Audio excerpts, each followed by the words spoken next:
tomb of a royal doctor who lived over 4,000 years ago, a man who held pharaohs' lives in his hands. This man knew secrets that only deities and kings were allowed to hear. And yet, when they opened his tomb in 2024, there was no body, just vivid paintings, untouched by time, and cryptic symbols carved into stone. Who was he, and why was he buried with spells linked to a scorpion deity? The tomb was buried deep beneath the sands of Saqqara. The doctor's name was Tete-Nebe-Fu. He lived around 4,100 years ago, during one of Egypt's most mysterious turning points, right at the edge of glory and collapse. These were the final days of Egypt's Old Kingdom. The sun still glinted off freshly built pyramids, but the shadows were already creeping in. The pharaoh, Pepi II, had ruled longer than anyone before him, 90 years. But by the end of his reign, the country was cracking. The power was slipping, the regional leaders were rising, and the Nile floods grew unpredictable. In this shaky period, the mysterious doctor thrived. His tomb was discovered by a Swiss-French archaeological team in the shadows of old pyramids. The weirdest part was that when they uncovered his burial chamber, they found no body, no golden treasures either.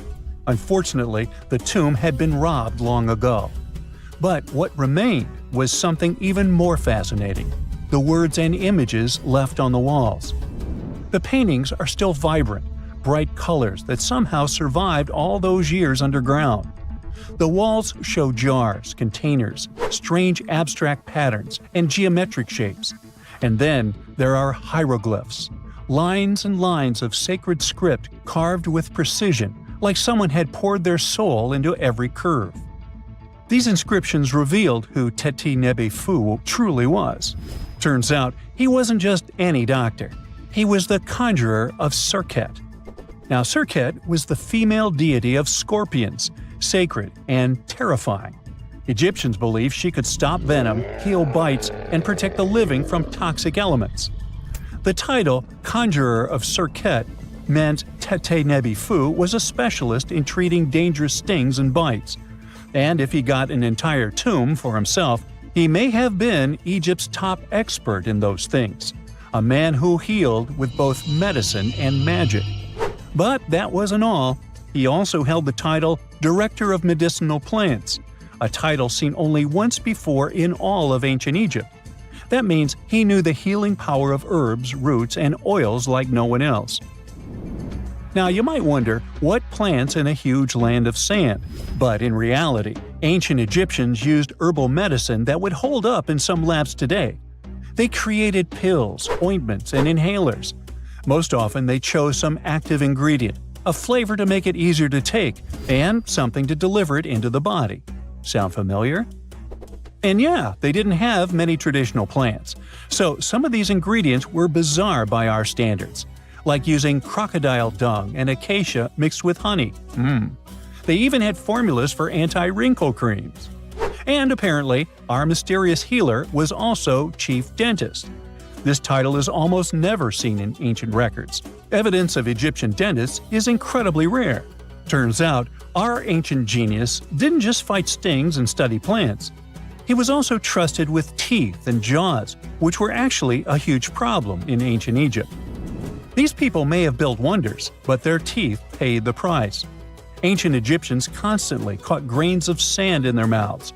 They often ate grit-filled bread and raw vegetables, which wore down enamel and caused a horrible condition called attrition. This led to tons of problems, including tooth loss. They had to improvise back in the day. For example, crafting the world's oldest known toothpaste from crushed rock, mint, and pepper, which ironically only made things worse for the gums. Or a toothpaste from things like eggshells, pumice, and natron, a salty mineral used for cleaning.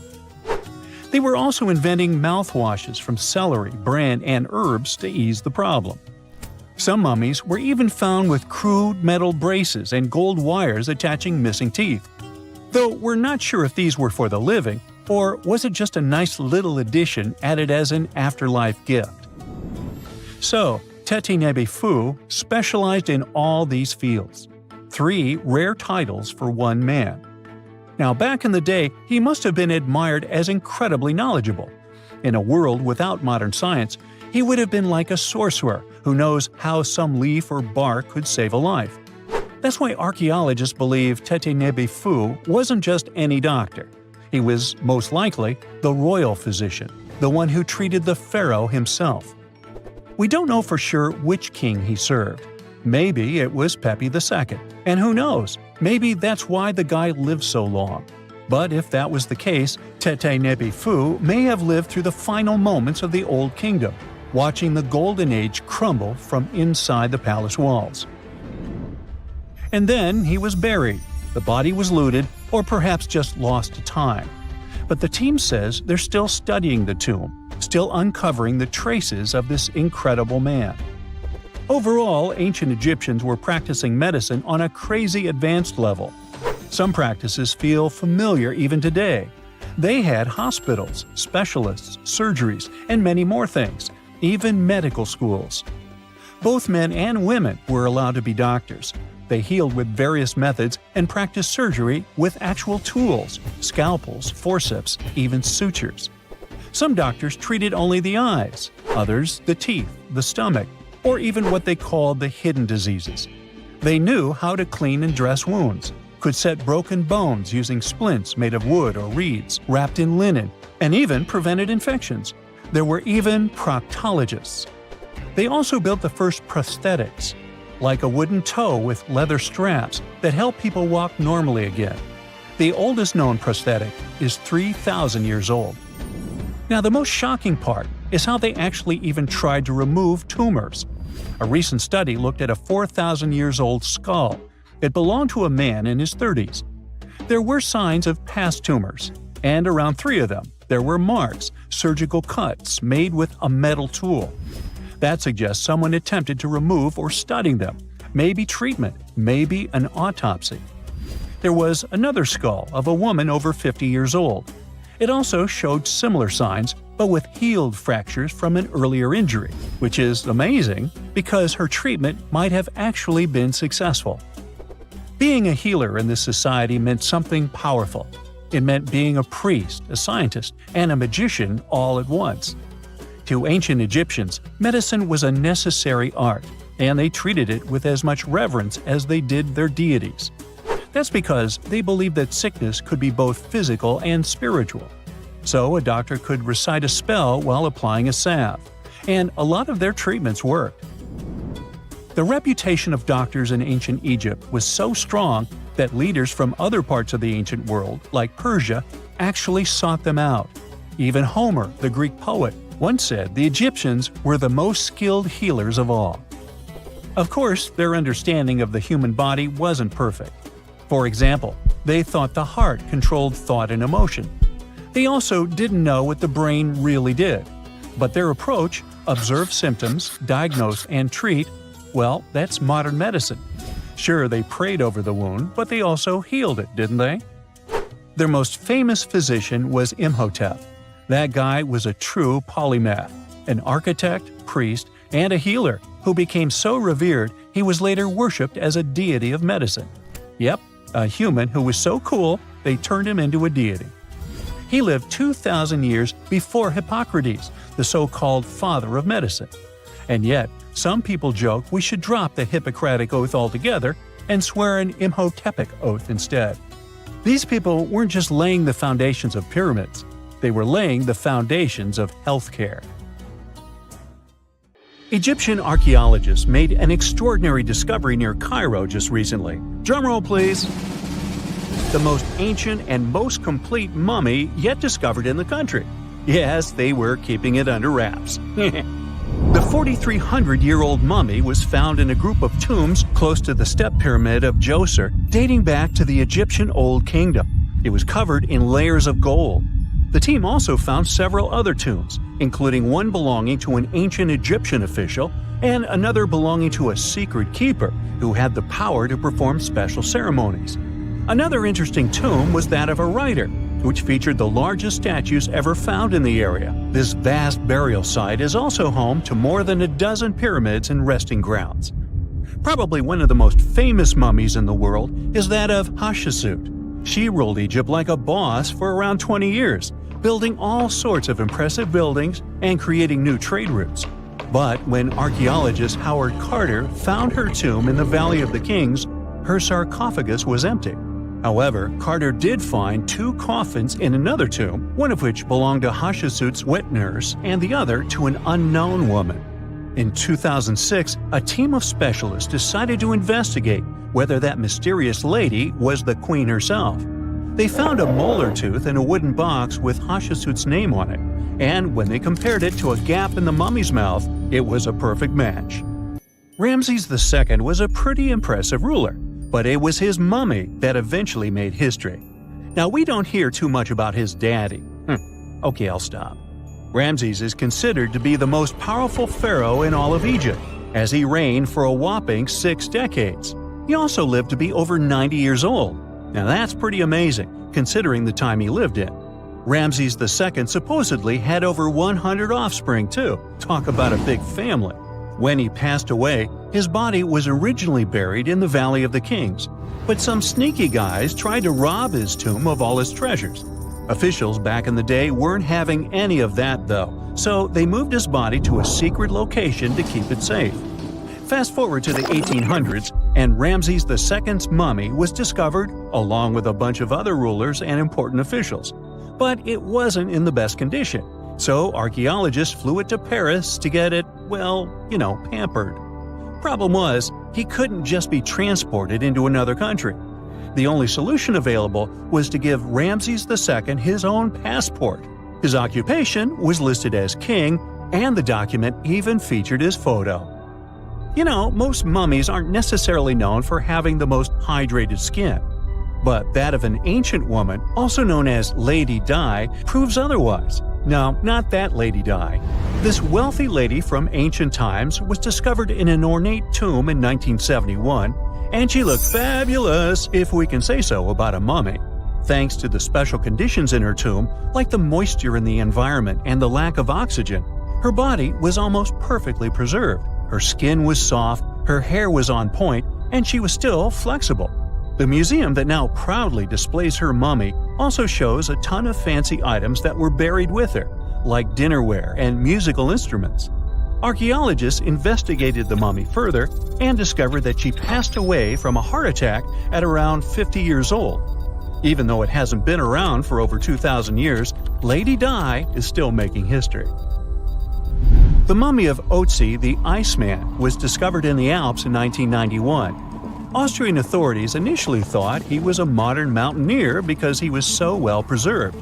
Turns out, he was actually from the Copper Age. He was found in a mountain pass over 10,000 feet above sea level.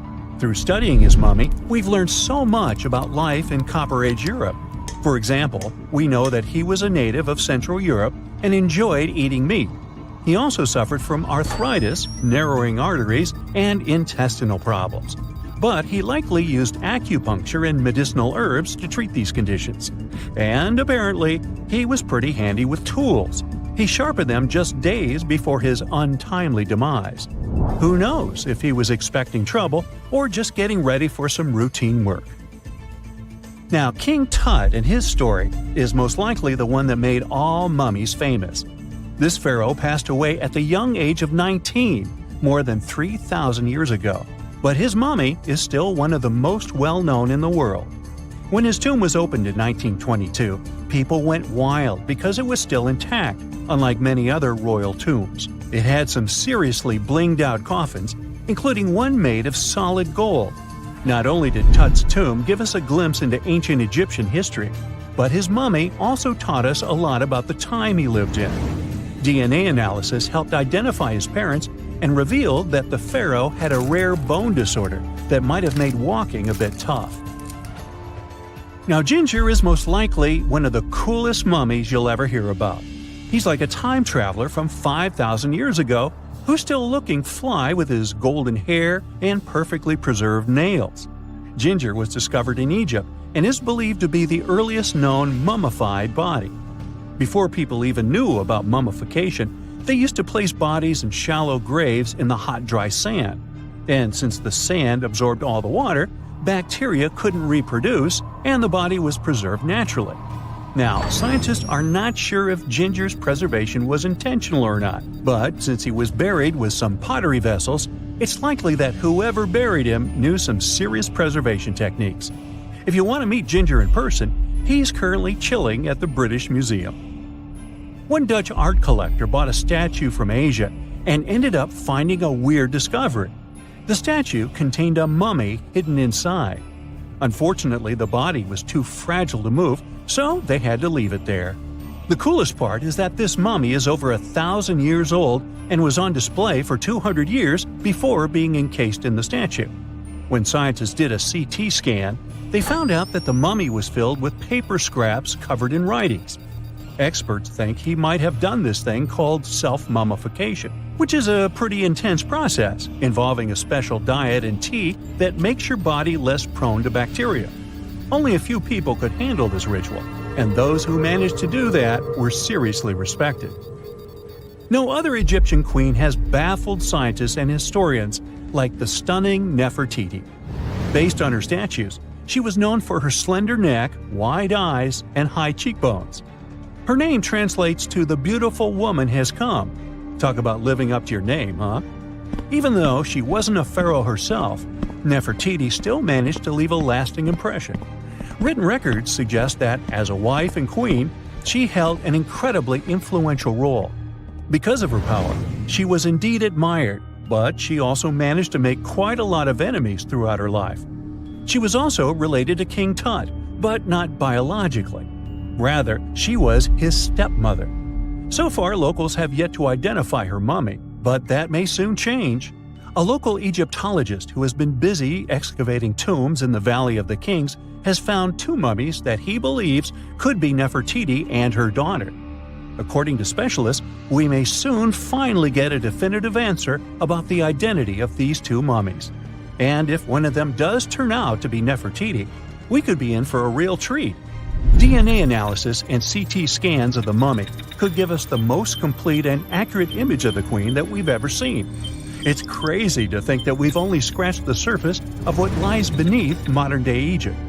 Nefertiti ruled during a time of great power and prosperity in Egypt, but unfortunately passed away in a period of social turmoil, leading to her gravesite being lost.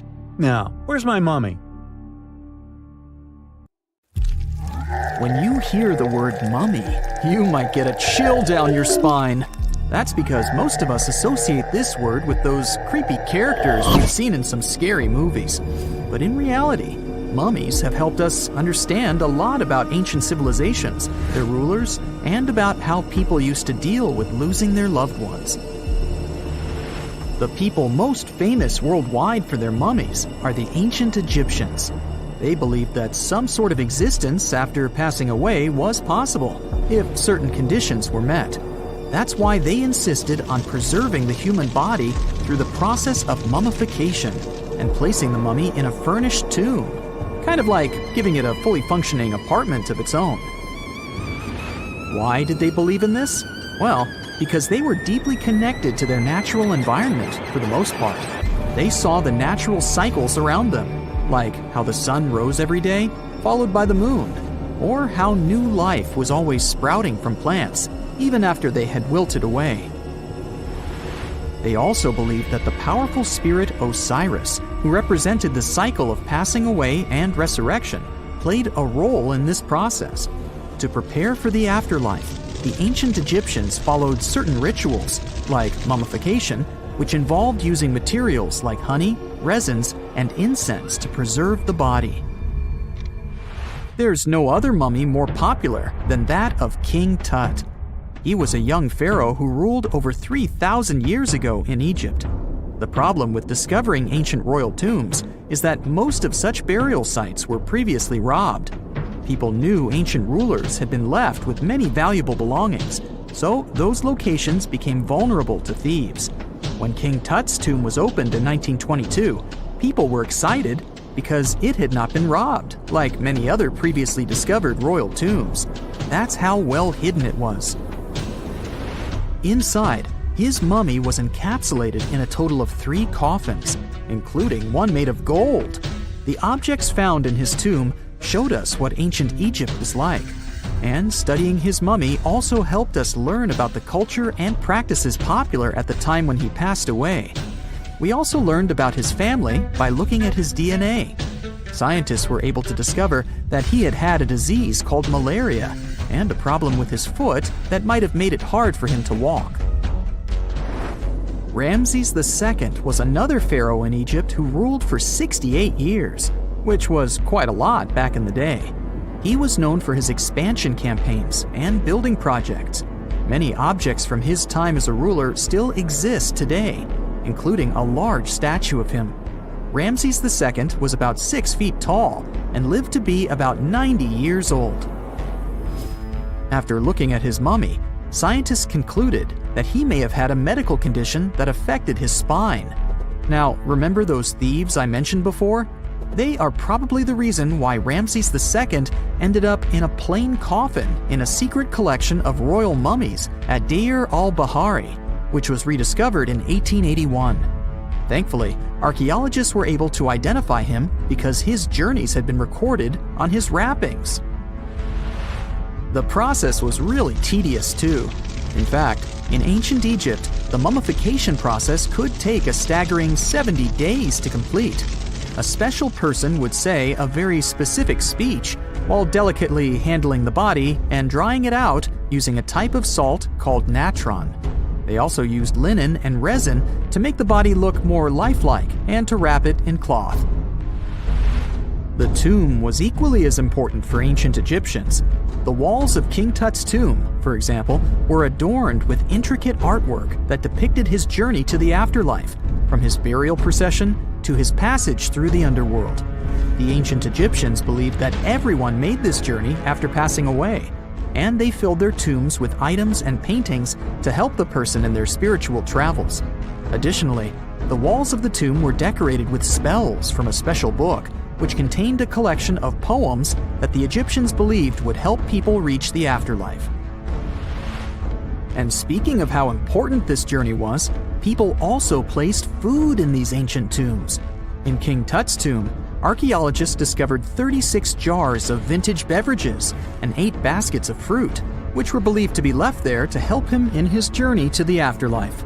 The Egyptians believed that traveling to the afterlife took a really long time, so they left a lot of supplies, such as food and water, to sustain their loved ones. Pharaohs also generally had numerous luxurious garments and beautiful jewelry in their tombs to ensure that they would have a fashionable journey. These items included various types of linen clothing, such as tunics, scarves, gloves, and headdresses, as well as a lot of gold jewelry with precious stones, like bracelets, buckles, pendants, necklaces, rings, and even precious depictions of insects for protection. Some were also deposited with fans made from ivory and ostrich feathers to keep them cool in the afterlife. Some ancient rulers were even placed in their forever apartments along with boats. For example, Pharaoh Khufu built the Great Pyramid at Giza as his tomb, and a large ship was found inside. King Tut, however, was buried with multiple boat paddles, but no actual boat. Instead, he had 3 chariots and numerous walking sticks made of precious materials, perhaps indicating he'd rather travel to the beyond by land, not by water. Amongst the most interesting objects found near ancient mummies are bottles of oils and perfumes. If rulers were supposed to be fashionable, why not smell nice too, right? Also, some of them had some ancient kinds of board games, most of them made out of precious materials like gold or ivory. One of those games was called Senet. It was very popular amongst the ancient Egyptians and very similar to modern-day chess. The ancient Egyptians may have the most famous mummies out there, but they weren't the first to invent the procedure. In fact, it all started in South America with an ancient civilization named the Chinchorro. As far as we know today, these people were the first to mummify their loved ones that had passed away. They did it somewhere around 2,000 years before the Egyptians started their own rituals. Sure, we can tell a lot about ancient rulers by studying these mummies, but until recently, we had no idea what they really looked like during their lifetime. Not so long ago, though, some very special mummy paintings were found by archaeologists studying ancient Egyptian objects. These mummy portraits are highly detailed paintings of individuals that were made while they were still alive. Such paintings were often painted on wood, as opposed to the classical portraits we all know about, which are painted on canvas. They are known for their realism and beauty, and have even been used by researchers to diagnose diseases by comparing them to the corresponding mummies. Some of these portraits also include depictions of jewelry, which was later found on the mummies. The recent discovery of these mummy portraits in Central Egypt is significant, as it marks the first time in over a century that such paintings have been found. Mummies appeared all around the world naturally, too. Mummification can occur without people intervening because of natural conditions, like extremely cold or hot environments, places with a lack of oxygen, or accidental exposure to chemicals that preserve the body. These conditions don't allow bacteria to grow, resulting in the body remaining more or less intact. Famous Otzi was one of these mummies. We know today he was a man who lived around 5,000 years ago in Europe. But upon his discovery in the Alps in 1991, Austrian authorities initially believed that he was a modern mountaineer because of how well preserved the body was. However, after the Iceman was removed from the glacier, it was determined that he was actually from the Copper Age. It's 1898, and you're taking part in excavations in Saqqara. This place, not far away from Cairo, is full of ancient tombs and pyramids. You're in your Indiana Jones mood and hope to find something really phenomenal to become famous. Gold, manuscripts, treasure maps, mummies of famous pharaohs. Wait, a wooden bird? You're really disappointed as it looks like a regular toy. An old one, but still. Little do you know that years later, someone would propose that your bird was actually an ancient monoplane. So the artifact, nicknamed the Saqqara bird, is made of a sycamore tree. The birdie has a wingspan of just 7 inches and weighs around 40 grams. A perfect original souvenir from Egypt, I would say. It's over 2,000 years old and looks pretty plain, without any carvings of feathers or other intricate ornaments. It has a beak and eyes, though, which makes our find look like a hawk, the emblem of the deity Horus. Its tail is rather unusual as it's squared, looks weirdly upright, and it seems like the sunken part of it was the place for a now missing piece. Humans love solving a good mystery, so there have been several attempts to explain the use of the birdie. First, quite simply, is that it was a ceremonial object. The second idea is that it was a toy for a child from some well-off family. It could have been some sort of boomerang, which was a popular concept in ancient Egypt. Then there was a theory that the bird had been used as a weather vane. But this one has been debunked as the figure doesn't have any holes or markings, except for the one made at the museum in Cairo to fix the exhibit on a stick. So there was no way to hang it in the past. Almost a century after the bird was found, Egyptologist Dr. Khalil Masiha proposed a new theory that it could have been a model of a monoplane. He believed the bird was missing a horizontal tailplane. Otherwise, it had its wings set at a right angle, similar to that of modern planes. It could have worked to generate the aerodynamic lift necessary for flights. Dr. Masiha also claimed that it was common at that time to place miniature models of technological inventions in tombs. So, did the ancient Egyptians really invent the plane in 200 BCE? That would make the Wright brothers, who are considered the inventors of aviation, really upset. They made one of their first flights only in 1903. There's just one way to know for sure, and that is to test the model. But you know, the ancient museum in Cairo would unlikely let one of their cherished exhibits fly around like a toy. That's why glider designer Martin Gregory built a similar model, this time of balsa wood, and concluded that even with the missing tailplane, the plane wasn't much of a flyer. Case solved? Not really. This didn't sound convincing enough to the History Channel, so they invited an aerodynamics expert to build another replica of the bird. He tested it in weather conditions similar to those in Egypt and was impressed with the little plane's abilities. So, if they did invent the prototype of a plane back in the times of pharaohs, it would be a good example of an oopart. That's an out-of-place artifact, an object that's way ahead of its time in terms of technology or history. And the Saqqara bird isn't the only example of such a revolutionary concept. In 1901, a group of divers retrieved the Antikythera mechanism from an underwater shipwreck near the Greek island of Antikythera. It's been dubbed the world's first analog computer, and it's currently dated around 100 BCE. The bronze mechanism could tell the position of the sun, moon, planets, and stars, as well as the lunar phase, the dates of upcoming solar eclipses, and even the speed at which the moon moves through the sky. No one's sure who used it and how or where it was made. But it's obvious that it's extremely precise and way too advanced for its time. The first flushing toilets in the world were invented in the middle of the 20th century. Just kidding. The ancient Minoans on the Mediterranean island of Crete and the Indus Valley civilization both came up with this brilliant invention at the same time, around 4,000 years ago. The plumbing and sanitation were so well done that no one managed to design anything better until 2,000 years later.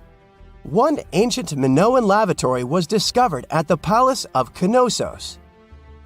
It looks like it had a wooden seat set over a tunnel that directed water from a rooftop reservoir to an underground sewer. Other varieties got water from jugs. Only the super rich people could afford all this glory. So if you wanted to shop for real estate back then, the flushing toilet would be a telltale sign you were in the rich neighborhood. Automated doors became a cool, seemingly new invention back in 1931. But the technology behind them is actually much older. Think the 1st century CE old. Mathematician and engineer Heron of Alexandria came up with a hydraulic system to open and close temple doors. To bring it into action, you need to light a fire to produce heat. There was a brass pot under the fire, half filled with water. The inventor connected the brass pot to containers that acted as weights. When the fire was burning, the water moved into the containers. They went down and pulled the ropes. It was nothing like a supermarket door that opens in front of you before you even have time to think. Heron's door took hours to open, and there was no way to stop the process. That's why they only opened the doors once a day before people entered the temple, to add some mysticism at the temple during ceremonies. Spooky. Looks like the first ever battery was invented in Baghdad around 2,000 years ago. A German archaeologist found this oval-shaped clay jar in 1938.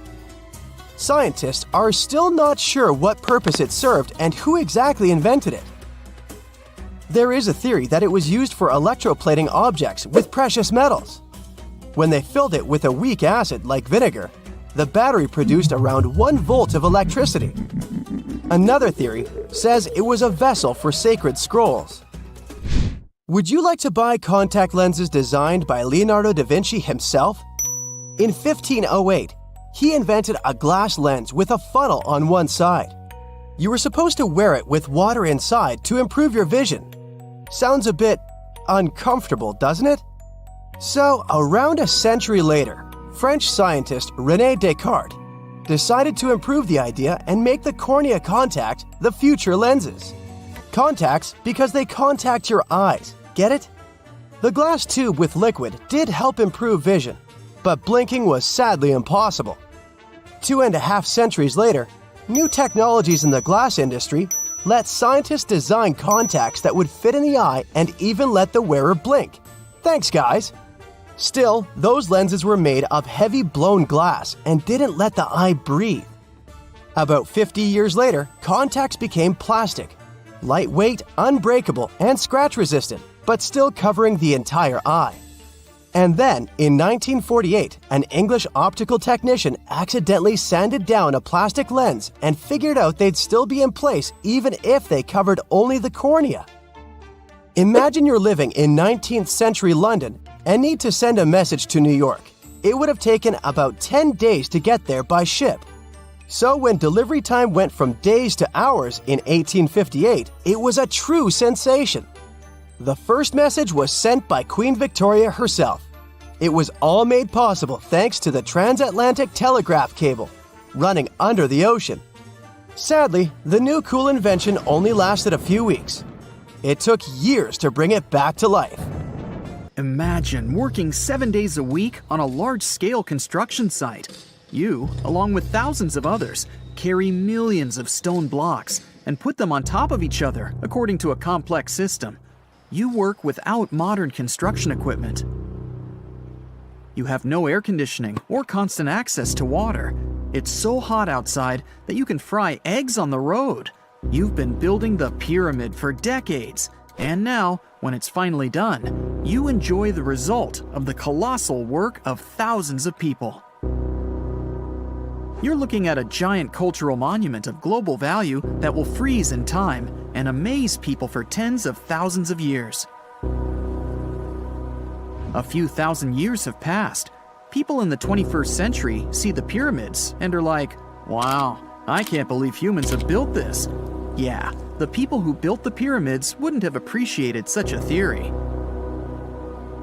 But actually, there are reasons to believe that people built it using some fantastic technology. From the outside, it seems the Great Pyramids are just big triangles of stone. People just put some heavy blocks on top of each other, and that's it. In fact, the design seems too perfect to be true. The pyramid consists of more than 2 million blocks. They lay so close to each other and are so even that you couldn't squeeze even a thin sheet of paper between them. Scientists still can't figure out the exact technology for building the Egyptian pyramids.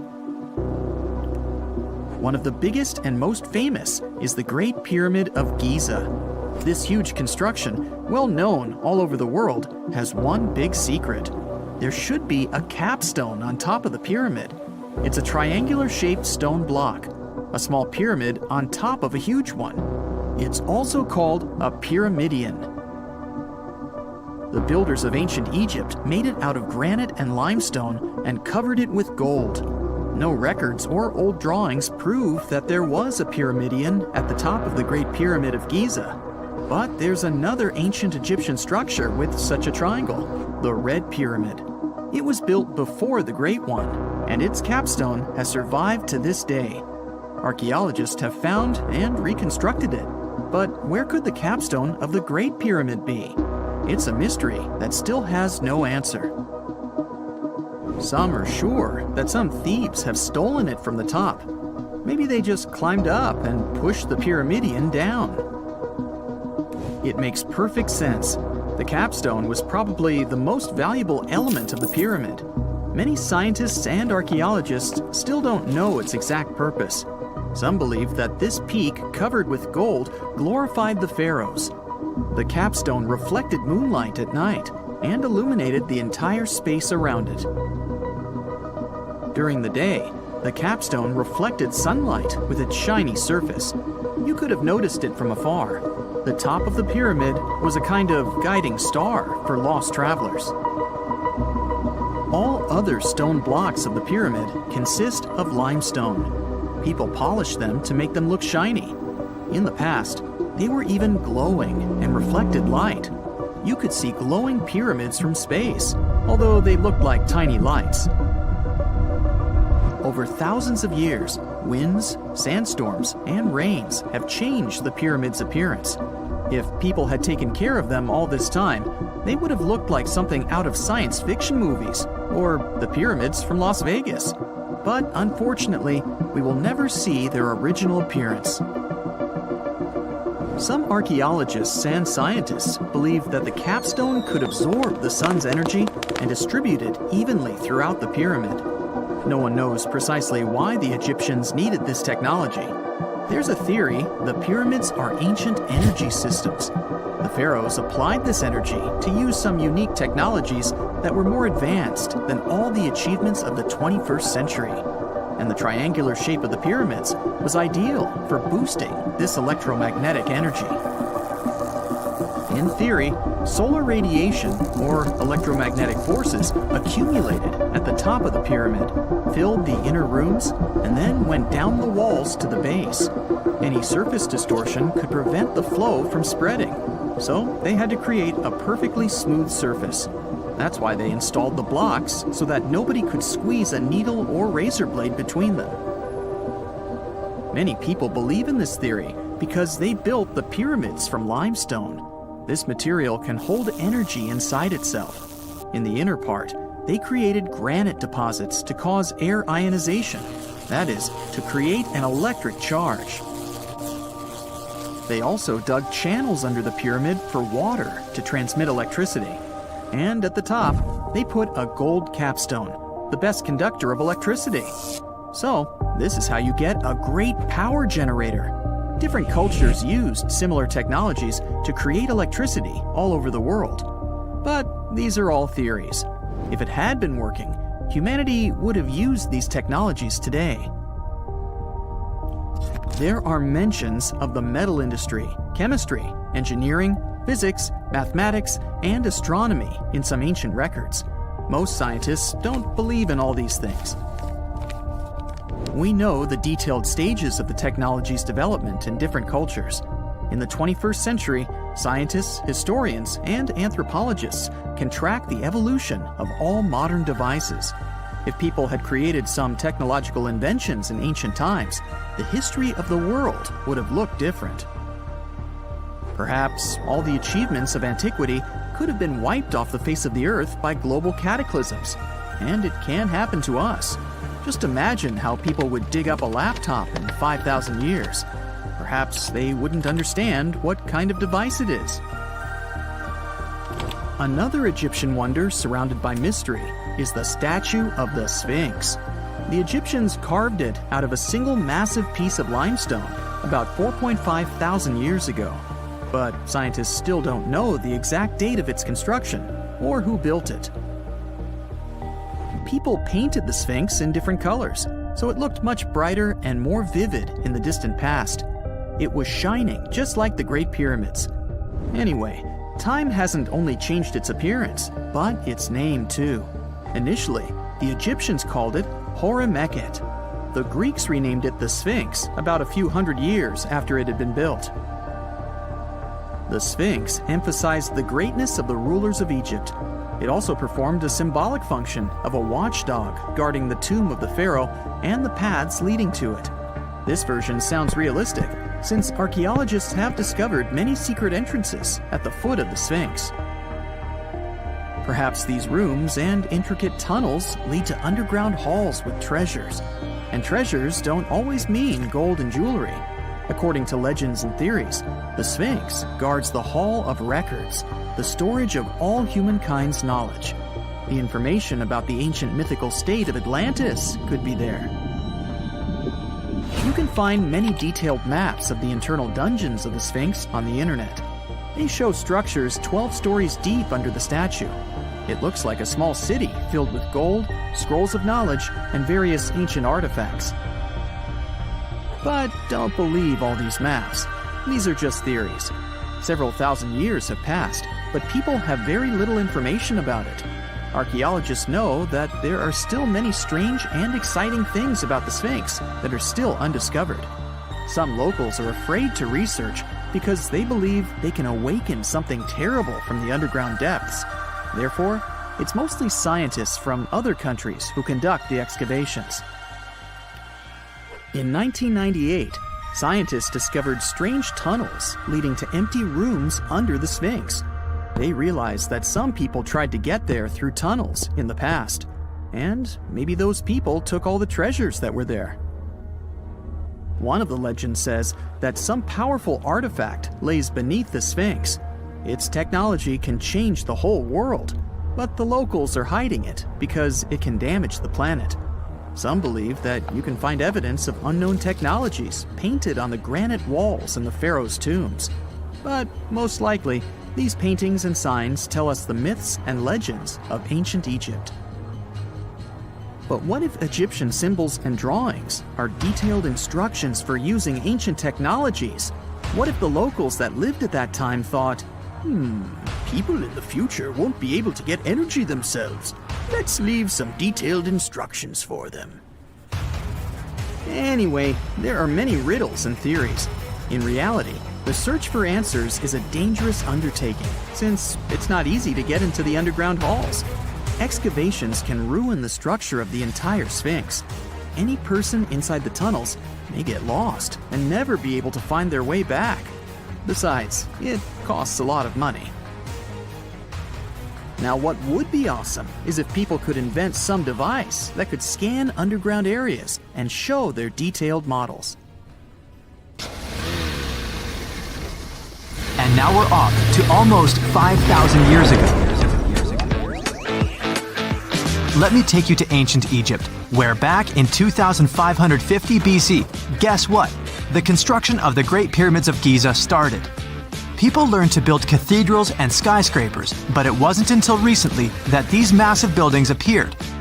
It's still a mystery to even modern scientists how these pyramids were built 5,000 years ago. No wonder they are one of the 7 wonders of the ancient world. They're also the oldest of them and the only wonder of the ancient world that still exists in the 21st century.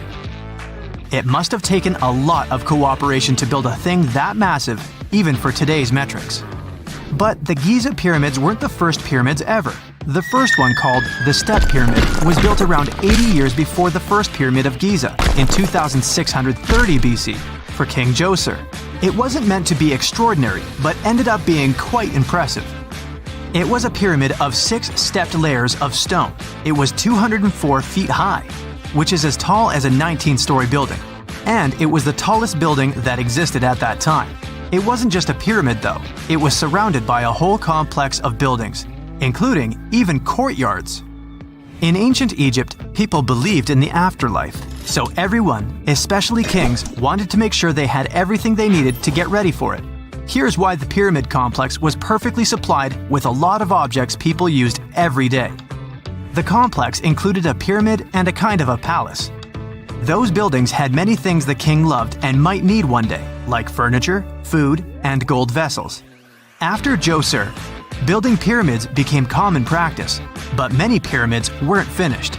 It would usually take about 20 years to build one, but many rulers reigned way less than that. Overall, there are more than 100 pyramids. The most famous pyramids are the Great Pyramids of Giza. The first one and the biggest one was built for Pharaoh Khufu, around 2550 BC. Initially, it was 481 feet tall, which is as tall as a 40-story building. The second pyramid was built for Khufu's son, Pharaoh Khafre, around 2520 BC. It's just a bit shorter, usually standing at 471 feet high, a 39-story building. This is the pyramid with the famous statue of the Sphinx. Sphinxes have a lion's body and a human head. They were built to guard important areas.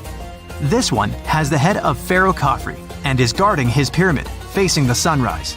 The Sphinx is most well known and is one of the world's biggest and oldest statues. Originally, it had red color and did have a nose. It's still possible to see the trace of red pigment by its ears. But no one knows exactly when the nose disappeared. For some time, the Sphinx was sort of hidden underground, being covered with sand up to its shoulders. Luckily, in the early 1800s, an adventurer with a team of 160 people dug it out. The third Pyramid of Giza is the smallest one, being more than twice shorter. Originally, it was 218 feet high, about the height of a 20-story building. Built in 2490 BC, it was a pyramid for Khafre's son, Menkaure. The pyramids are designed to align with the points of the compass, and their sides symbolize the rays of the sun. But back at the time, there were no compasses. Ancient Egyptians figured out the directions themselves, and with amazing precision. To align the pyramids, they used 2 constellations. Originally, the pyramids were covered in smooth white limestone and had a gold-silver top to reflect the sun. Later, the white limestone was taken from the pyramids by other kings and used for other buildings. Scientists estimated that ancient Egyptians used about 2.3 million stone blocks to build the first pyramid. Each block weighed more than 1 ton. This is the weight of a rhino. Some blocks were even bigger, being almost as heavy as an elephant. 4.5 millennium ago, there was no modern equipment to help build it. There were no machines, no wheels, and even no steel. The only metal available to them was copper. Even today, scientists aren't sure how the Egyptians managed to build the pyramids. There are no records left that would shed light on it. Some even think that Egyptians wanted to keep it as their secret and didn't even record it on purpose. Many believe that poor people and foreigners built the pyramids, but it's not true. Actually, the builders were very skilled workers, and they were fed and paid well. The archaeologists claim that the builders lived in a nearby temporary city and were a highly organized community with a strong leader. Scientists say that around 20,000 people worked on each pyramid complex, and it took about 20 years to build each. It probably was a national project. The construction site was large in resources, and food and essentials were likely to be contributed from all parts of Egypt. Even with all that support, it remains unclear how people managed to cut, transport, and assemble those huge stones. One of the theories suggests the stones were most likely transported on boats down the Nile River. Then, there was a harder part. They had to be moved to the construction site. For that, they probably used wooden sleds. It wasn't very hard to pull them because the sand mixed with the right amount of water was pretty slick. And 10 people could move a sled even with a rock weighing 1 ton pretty easily. Finally, one last problem. The stones had to be lifted and put into place. Archaeologists have discovered the remains of the ramps system that dates back to when the pyramids were built. Most likely, the Egyptians designed a unique system to move and pull huge stone blocks, but no one knows what it looked like exactly. The most common opinion is that there were several ramps around the pyramid to help move the blocks. The ramp was growing with the pyramid getting higher. They suppose people were walking up the stairs, pulling the stone on the wooden sled up in the middle on the sandy ramp. But this is just one of the options. Others say that the ramps were going around the pyramid. Some say the ramps were inside the pyramid. But we'll never know for sure, and it'll forever remain a mystery, just like the ancient Egyptians wanted. Surprisingly, there's not much inside the pyramids. Most of it is just solid stone with very little open space. But let's take a quick look inside the biggest of the pyramids of Giza.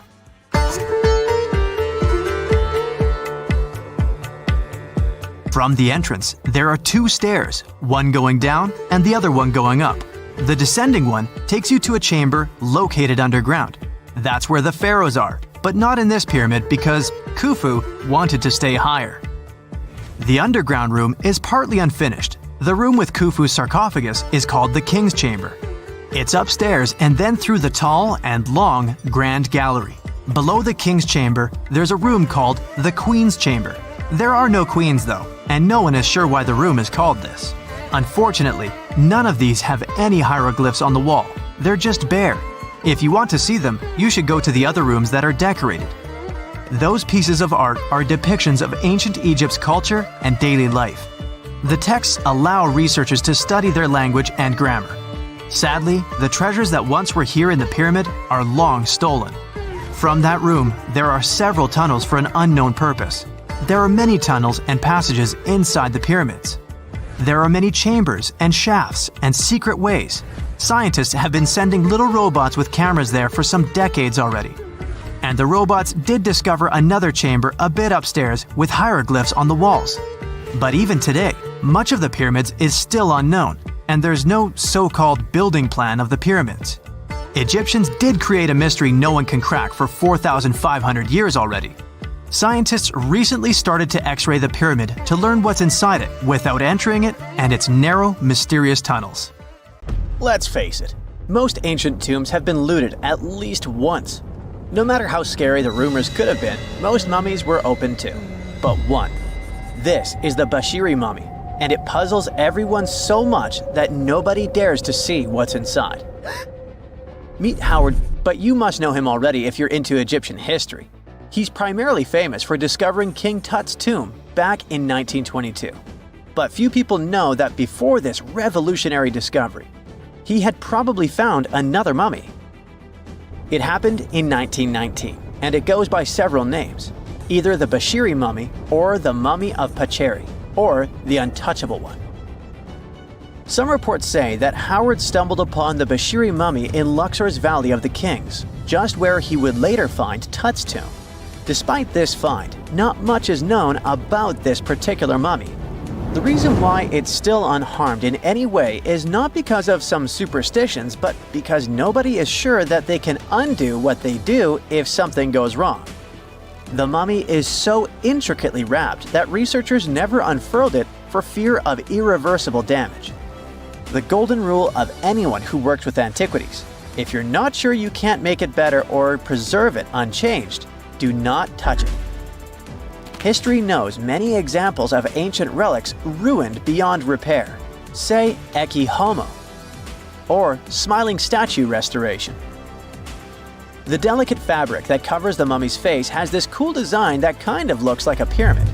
The researchers are not 100% sure, but this might be the only one of its kind with that embalming style. But without knowing the ancient technique, it's next to impossible not to ruin the mummy while unwrapping and wrapping it back. Back in the day, people, both experts and looters, would unwrap mummies for all sorts of reasons, mostly to study them.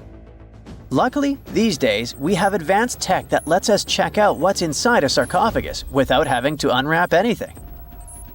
After taking a closer look at the Bashiri mummy, researchers figured out that it belonged to a man who was around 5.5 feet tall and lived during the Ptolemaic era, which makes this mummy roughly 2,300 years old. The Egypt Museum shared that the X-ray scan also uncovered an inscription of the guy's name, but it's a bit tricky to tell if it says Pacheri or Nenu, adding to the intrigue. The museum also pointed out that the fancy casing the mummy is in features all sorts of decorated scenes. You can see the mummy lying on a bed, flanked by deities Isis and Nephthys, along with the 4 sons of Horus. Plus, there are 2 images of the funerary god Anubis at the feet of the casing. By the way, Bashiri mummy is not the only one that has remained untouched. This is Issa Temkebde, and Gaston Maspero, a French archaeologist, made the decision to leave her mummy untouched, wanting to keep her resting peacefully since she was in such amazing shape. He did mention, though, that her tomb had been raided long ago. Thanks to some X-ray work, we learned more about the mummy. The scans revealed a few artifacts still wrapped up with the wife of a high priest, including amulets around her neck, right arm, and forehead. The X-rays also showed she had some dental issues and arthritis in her knees. While she passed away as an older woman, it's tough to pinpoint her exact age. However, various sources from her son's reign indicate that she was held in high regard in the kingdom. Isitemkebd served as the sister wife of Penejam II. You got me right, they were related by blood and were siblings, but back then it was pretty common to get married this way to preserve the purity of the bloodline. Say that to Habsburg, duh. Their chase for purity only led to inbreeding and the notorious Habsburg's jaw. Right, I guess we should not judge ancient Egyptian rules and morals, but what we can say for sure is that both Bashiri and Isitemkebd were incredibly lucky to stay untouched. The odds were not in King Tut's favor, though. The researchers' work hit him hard. The tomb itself was discovered in 1922, but it wasn't until 1925 that the nested coffins were opened during an excavation. The outer coffin, held together with silver pins, opened up to show another coffin shaped like a mummy, decorated with colorful glass and flower garlands. There were worries about the king's mummy because it had been exposed to moisture. The middle coffin was pretty heavy and didn't have any handles, so they had to be super careful taking it out. Inside the innermost coffin, which was solid gold and wrapped in a red cloth, they found the royal mummy, and this all went down on October 28, 1925. Tutankhamun's mummy, measuring about 6.07 feet, fit snugly into the innermost coffin, which was 6.17 feet long. You can already tell there was a problem, right? Imagine how hard it is to extract something as fragile as an ancient dried-up mummy, especially when there's not much room for maneuver. Plus, the mummy looked sus. It was pitch black. Howard Carter, the lead archaeologist of the expedition, estimated that around 2 buckets worth of oils had been poured over the mummy. But care had been taken to avoid the mask and feet. It was made to preserve him better. The body was positioned at a slight angle in the coffin, and there was a noticeable difference in the amount of dark oils on the right and left sides, indicating that the coffin might have tilted while being lowered into the sarcophagus.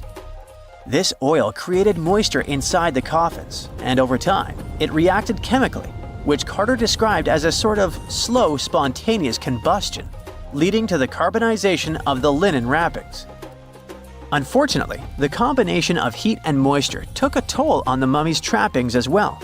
The crooked flail fell apart, the resin scarab cracked, and the threads holding the hands and mummy's bands started to decay, making everything quite fragile. Plus, the oils hardened over the years, effectively gluing the mummy and mask to the coffin's bottom. To try and separate the mummy from the inner and middle coffins, they were placed in the sun for several hours, reaching temperatures of 149 degrees Fahrenheit. Despite this effort, the mummy remained stuck, so the initial examination had to be done right where it was. The first part of Tutankhamun's mummy the researchers checked out was his lower legs and feet, meaning they started the examination from the bottom up. As they peeled back the bandages, they uncovered the first of many treasures wrapped up with the king. They took their time to carefully document and photograph everything they found.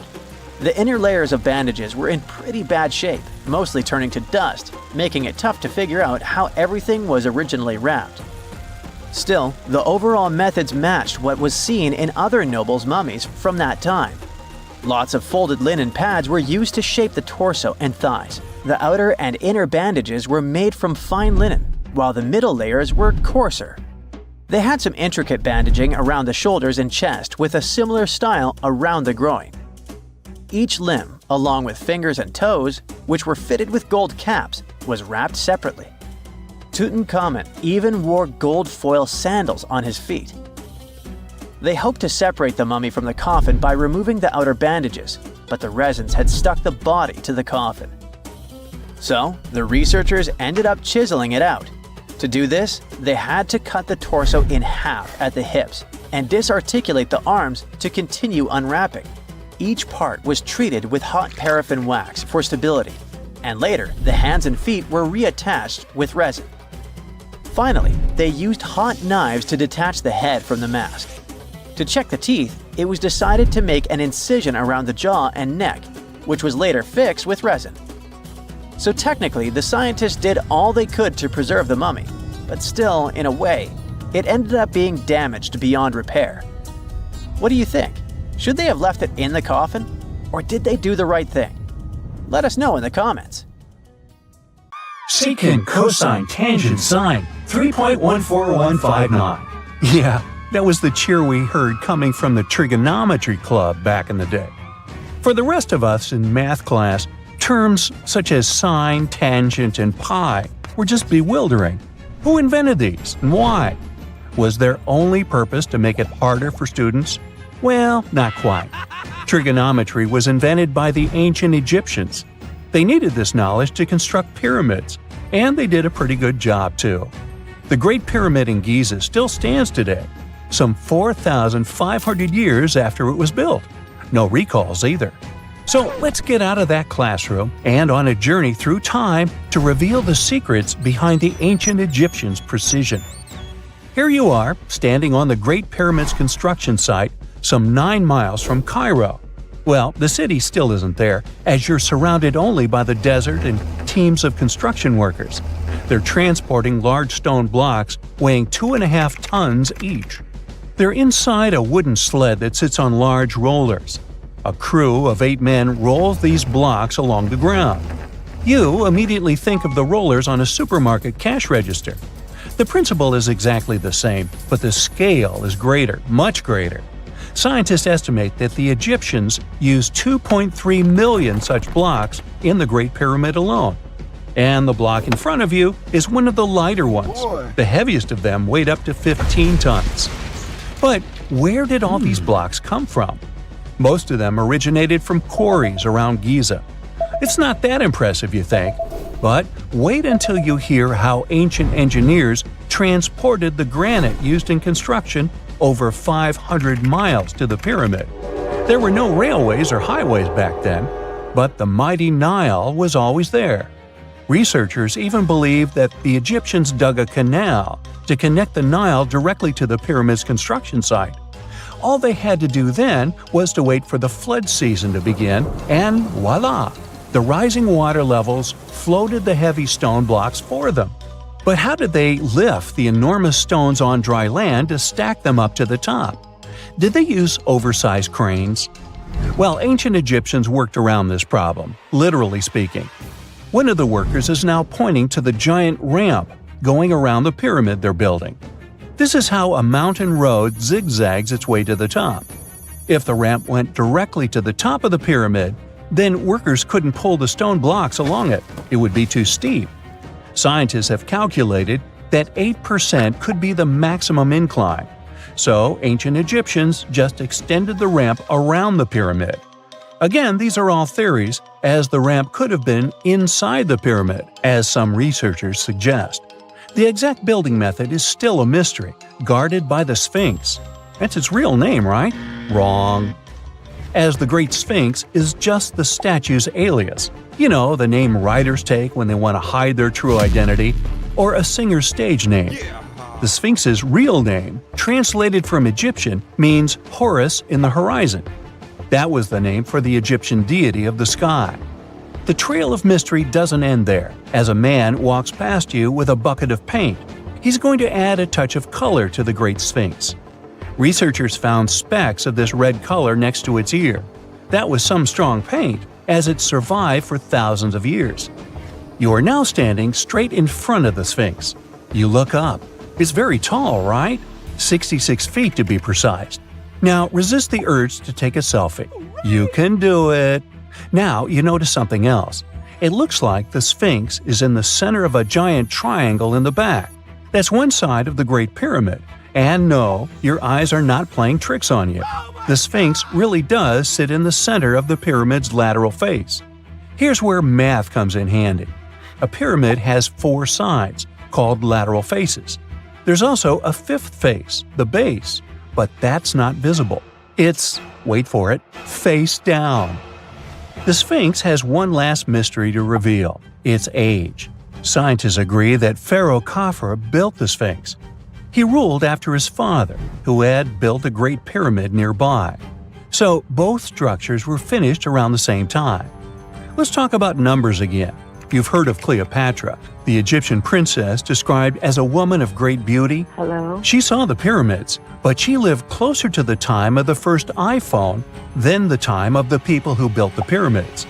Fascinating, right? You can see thousands of people around you. They're working hard to build the pharaoh's tomb. But how many of them are there exactly? One Greek philosopher estimated there were as many as 100,000 workers. Seems like an okay number for such an enormous structure, but it can't be true.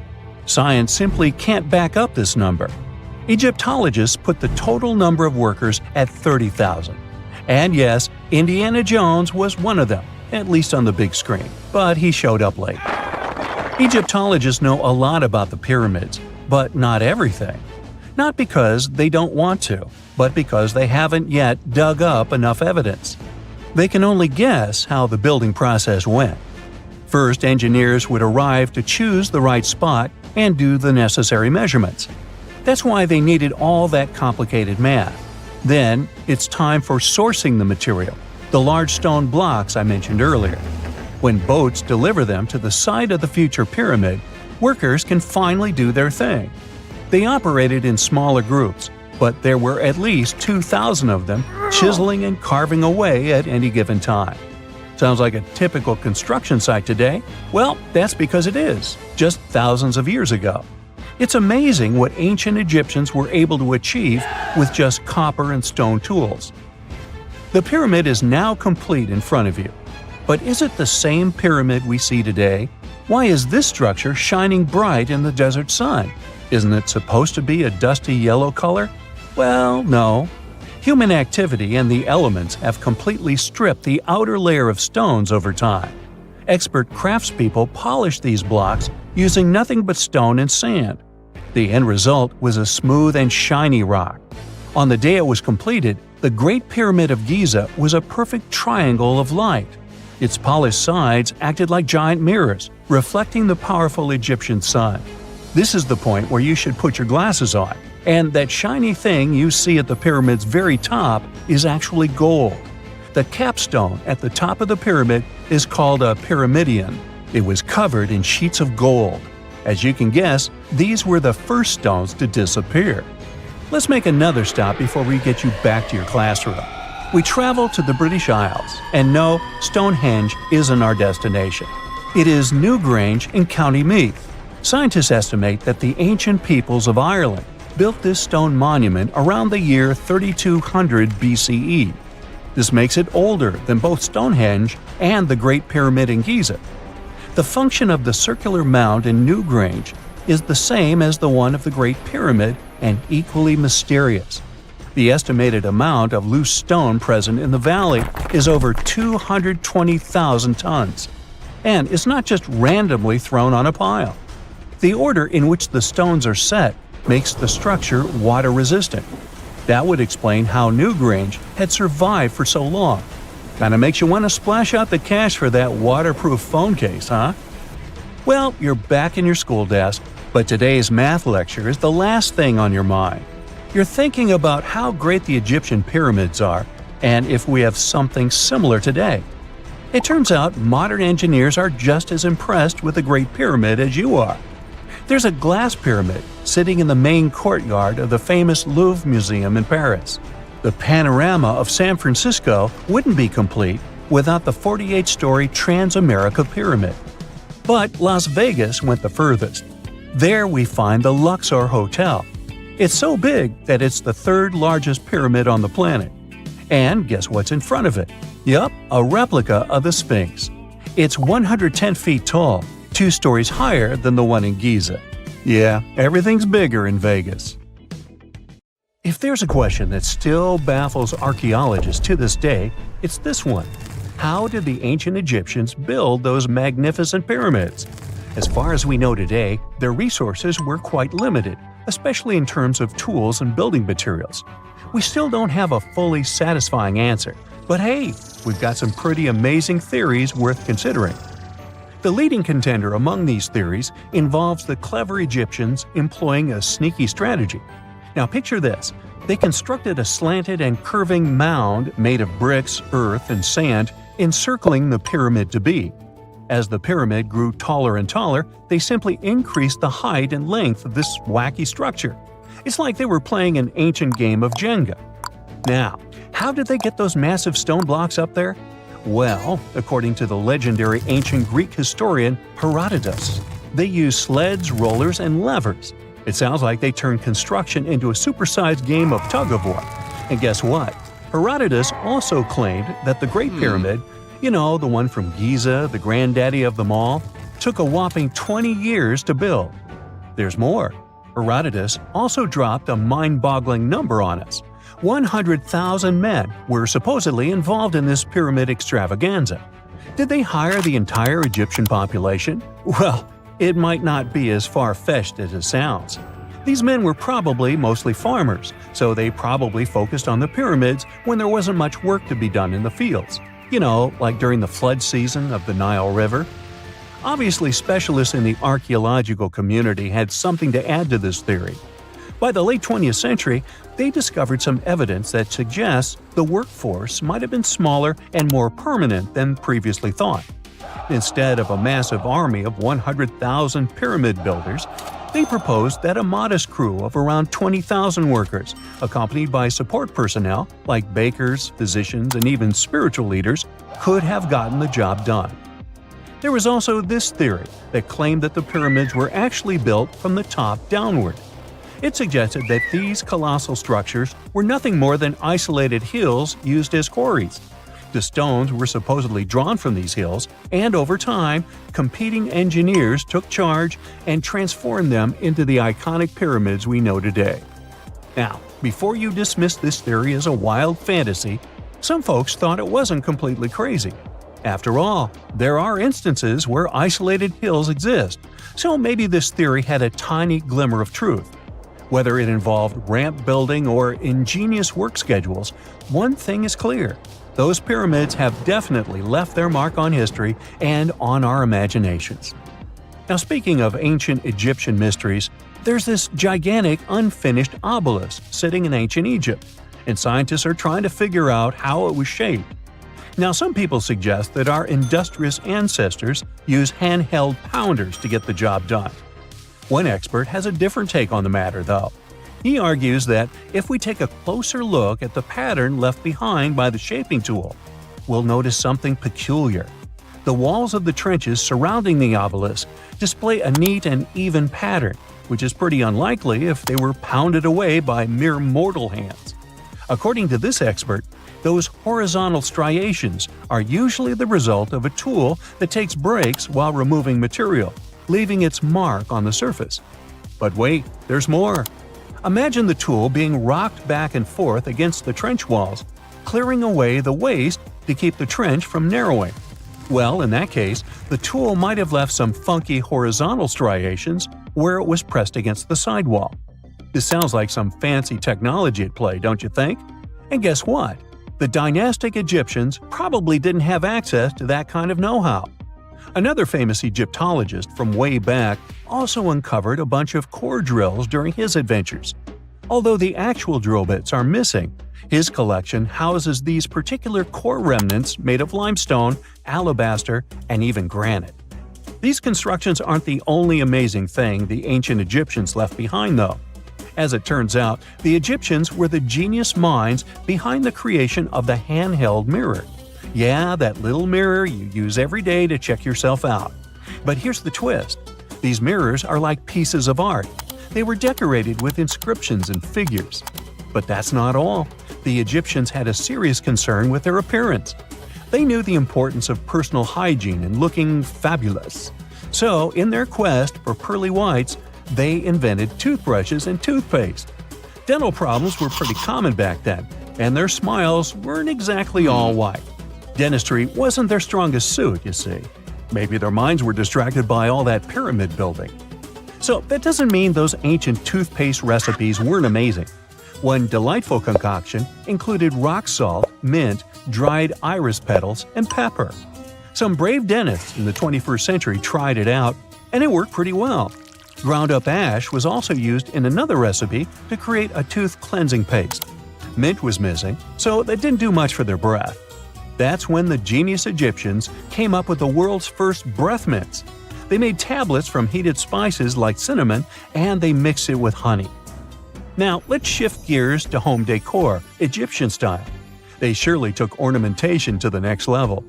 While the concept of decorating furniture started in Mesopotamia, the Egyptians cranked it up a notch. They went all out with different colors of ink and even developed various weights of paper. Oh, and let's not forget about those cute little area rugs we all have in our homes today. Guess who came up with the idea? Yep, the Egyptians. They used the versatile papyrus plant to make those cozy rugs. And speaking of trends, the Egyptians loved their knickknacks. They had an assortment of small figurines in the shapes of cats, dogs, and people. These statues were made from various materials, like simple sun-dried mud to the ultimate bling of gold. It all depended on how loaded you were. The Egyptians were also all about farming, and they knew that clean water was crucial for their crops and animals. That's why they came up with some nifty inventions and techniques to make sure their land was fertile and their plants were happy. First off, they had the genius idea of using ox-drawn plows.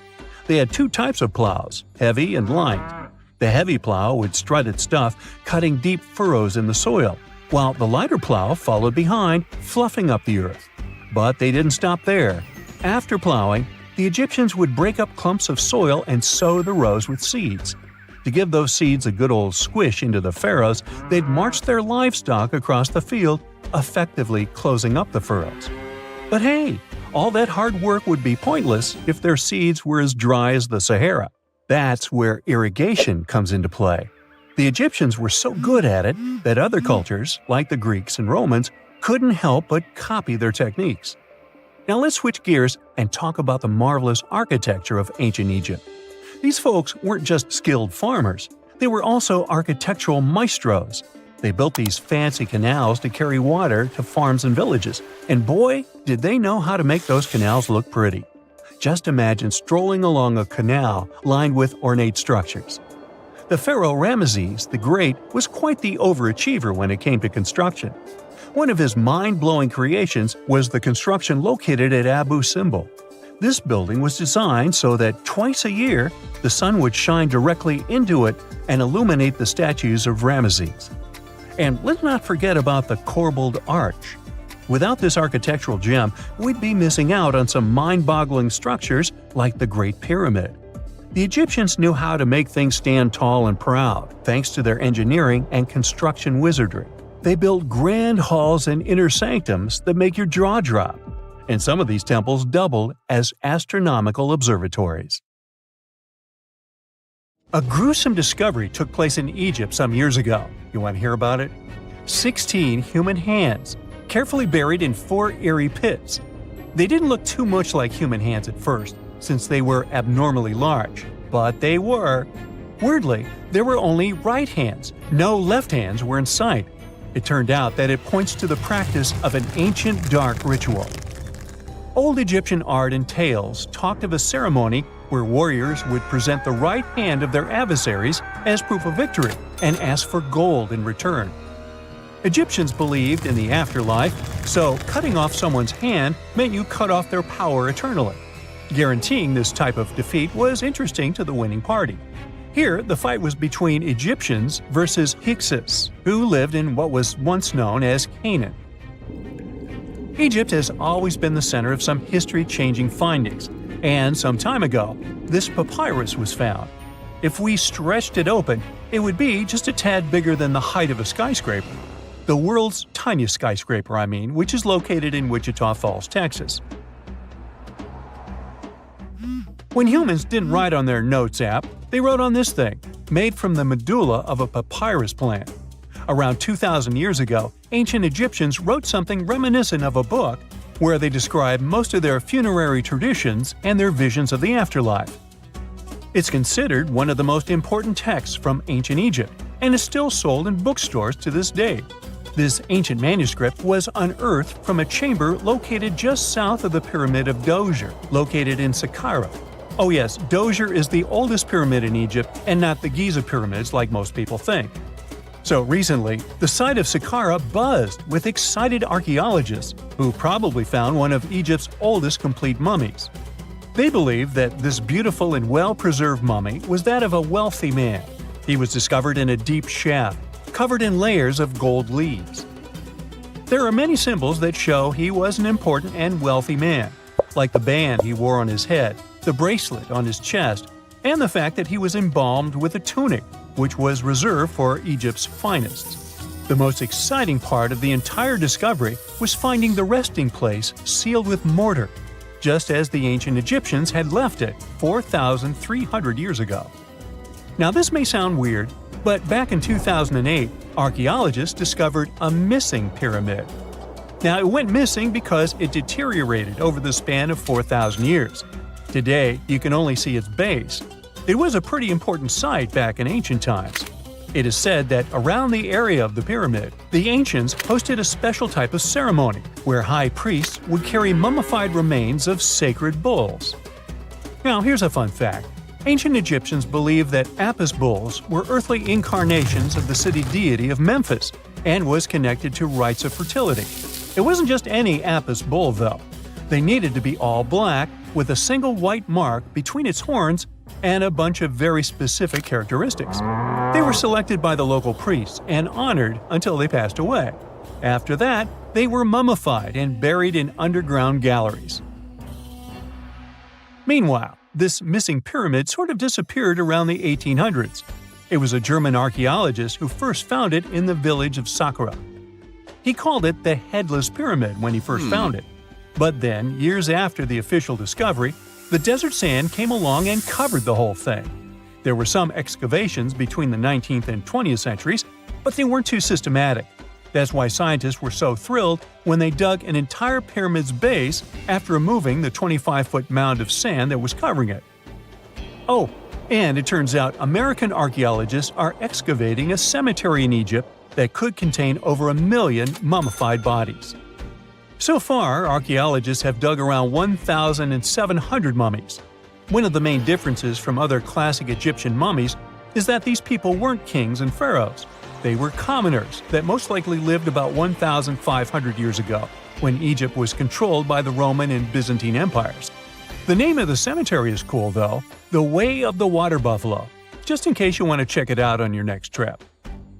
Other than bulls and buffaloes, ancient Egyptians also liked baboons. Are you seeing a pattern here? In the beginning of the 20th century, archaeologists discovered a site filled with mummified baboons in a place called, guess what? The Valley of Monkeys. An animal wouldn't have been mummified if it wasn't considered important. Certain animals were more important than others, since they were linked to specific deities. Jackals were connected to Anubis, the ancient god of the afterlife, and cats were likened to the female deity Bastet. Baboons were a pretty big deal, since they were believed to be connected to Thoth, the deity of wisdom and advisor to Ra, one of Egypt's supreme deities. The archaeologists who studied these animals weren't too happy. They think these baboons were kept inside and were deprived of sunlight for most of their lives. They had extreme vitamin D deficiencies and they were poorly fed. Maybe Thoth got angry with these baboon keepers. Just a guess. Since there's never a boring day for archaeologists in Egypt, they also found human mummies with golden tongues. Since Egyptians were all about the afterlife, they believed that golden tongues might help a person speak once they pass to the other side. I mean, it's a long shot, but hey, why not? Some of these mummies were placed in wooden coffins with goods, such as necklaces, pottery, golden artifacts in the shape of lotus flowers and scarab beetles, and iPhones. Just kidding. A new temple was also unearthed recently in Egypt. Scientists believe it was dedicated to honor Zeus Cassios. That deity would be a cross between Zeus, the almighty Greek deity of the sky, and Mount Cassios. While digging around the Sinai Peninsula in Egypt, archaeologists spotted 2 pink granite columns poking out of the ground, and bingo.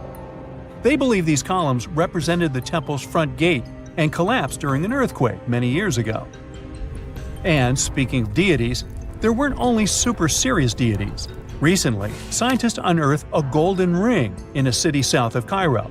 No, Frodo, it's not magical. It was a normal gold ring, but it had the depiction of the deity of fun, officially named Bes. This deity is often described in sacred texts as a happy chubby dwarf. Today, many tattoos we get are sorta deprived of any sense and are made of aesthetic purposes only. In ancient Egypt, though, women would get tattoos as a token of protection for childbirth. That's what scientists think, at least.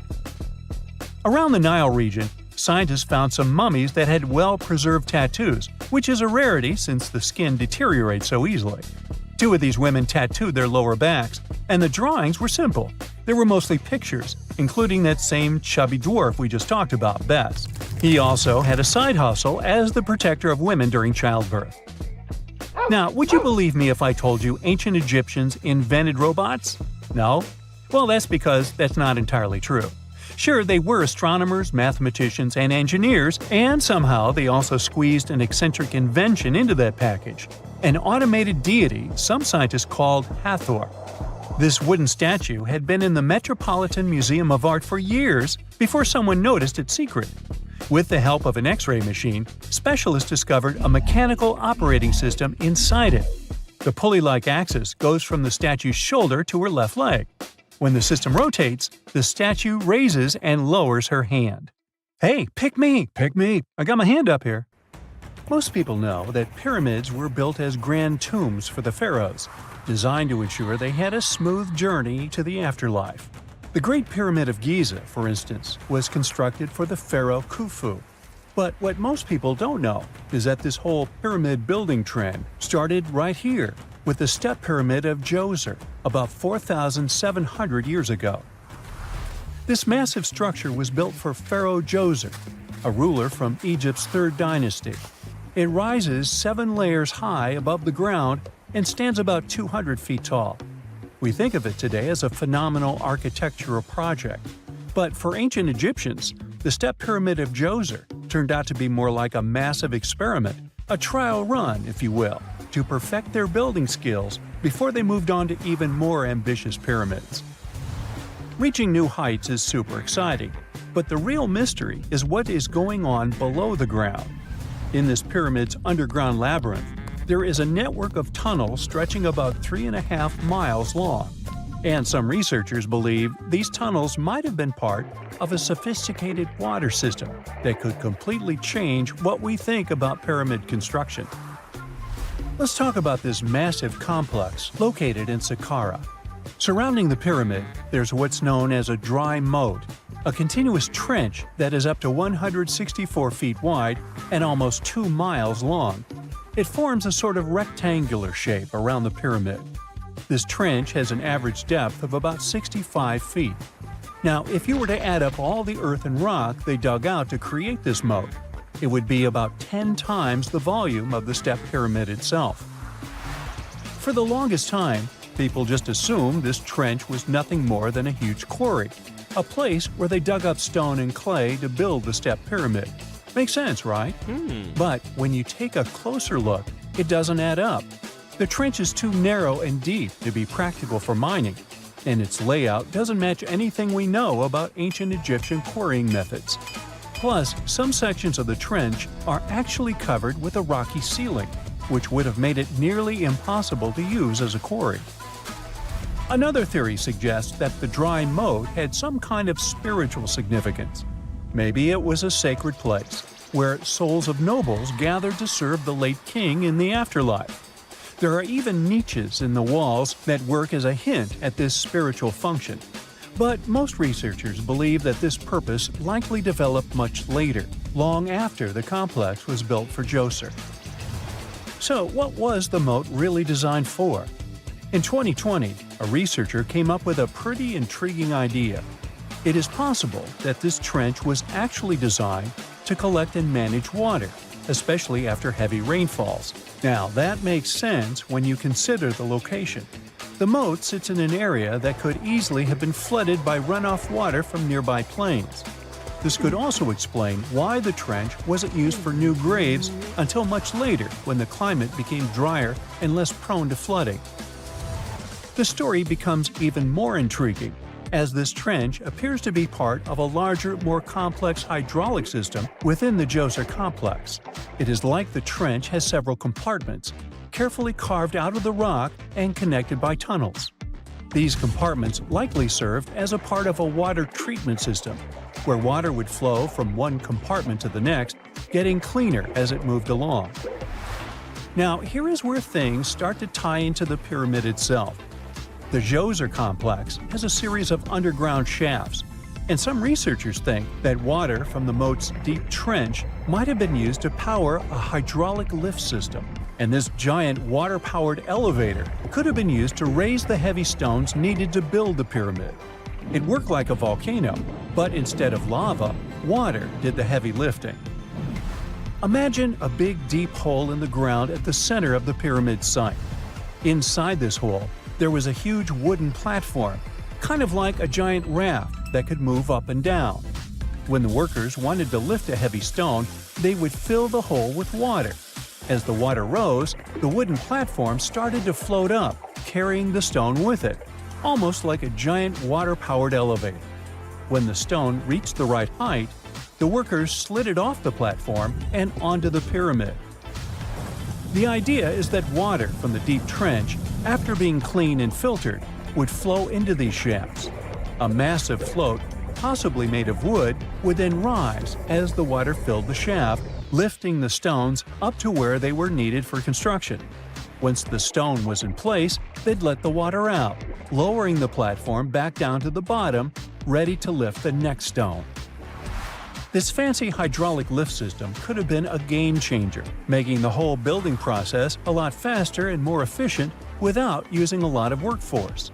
It is like the ancient Egyptians were already embracing the whole idea of work smarter, not harder. But of course, not everyone is on board with this theory. Some experts argue that the area where the step pyramid of Djoser was built couldn't have held enough water from occasional rains to maintain such a fancy hydraulic system. The main theory suggests that, in the past, there might have been some kind of lake nearby that would have filled up after a period of rain, and this lake could have supplied water to the complex's hydraulic system. But there is no mention of such a lake in any ancient Egyptian writings, so it might be more of a what-if situation than a reality. And then there's the issue of the hard work itself. Remember when I said this method could have allowed the ancient builders to raise stones with far less effort? Well, that might not be entirely true. According to some experts, just building this hydraulic device would have required a lot more heavy work than simply moving the stone blocks using good old-fashioned manpower. And let's not forget, the step pyramid of Djoser is like a baby pyramid compared to those that came later. The stones used for Djoser's pyramid weighed, on average, about 660 pounds each, which is nothing compared to the more than 2.5-ton blocks used later for the pyramid of Chephren. If this cool water lift theory gets completely ruled out, we still need to explain how this pyramid was built in the first place.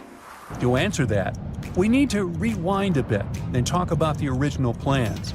See, before Djoser's tomb became a pyramid, the idea was to construct a simple mastaba. This type of tomb was pretty common in earlier periods, a flat-roofed, rectangular structure with sloping sides. But after the original mastaba was finished, they decided to expand it a bit by adding more layers on top. And then they added even more layers, until the construction reached 6 distinctive steps, each one smaller than the previous. And they probably did all this by raising those heavy stones using ramps, not a water-powered elevator. There is still so much we don't know about the step pyramid of Djoser. More research is definitely needed to fully understand how this system worked, or if it even existed at all. But the idea of using water to help build the pyramid adds a whole new layer to our understanding of ancient Egyptian engineering. It's a powerful reminder of just how clever and resourceful those builders were, using the natural landscape and the power of water to create one of the most iconic monuments in history. Miles and miles of yellow sand, treeless mountain ridges, and scorching hot sun over your head. And suddenly, something you'd never expect to come across in a barren desert. A small group of overexcited people. They're as happy as you would be if you'd won a lottery. They've just found an ancient tomb, once flooded with its walls in bad shape. But the stuff they discovered inside proves that this is the burial site of one of Egypt's most mysterious pharaohs. Historians have been hunting for his tomb for years, but no one expected it to hide ancient treasures. Fast forward. After careful examination of the site, Egyptian officials have announced the discovery of the tomb of King Thutmose II.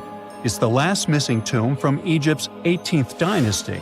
And this is also the first royal tomb found since King Tutankhamun's was discovered in 1922, in more than 100 years. A team of Egyptian and British archaeologists found the tomb in the Theban Mountains area, west of Luxor, near the famous Valley of the Kings.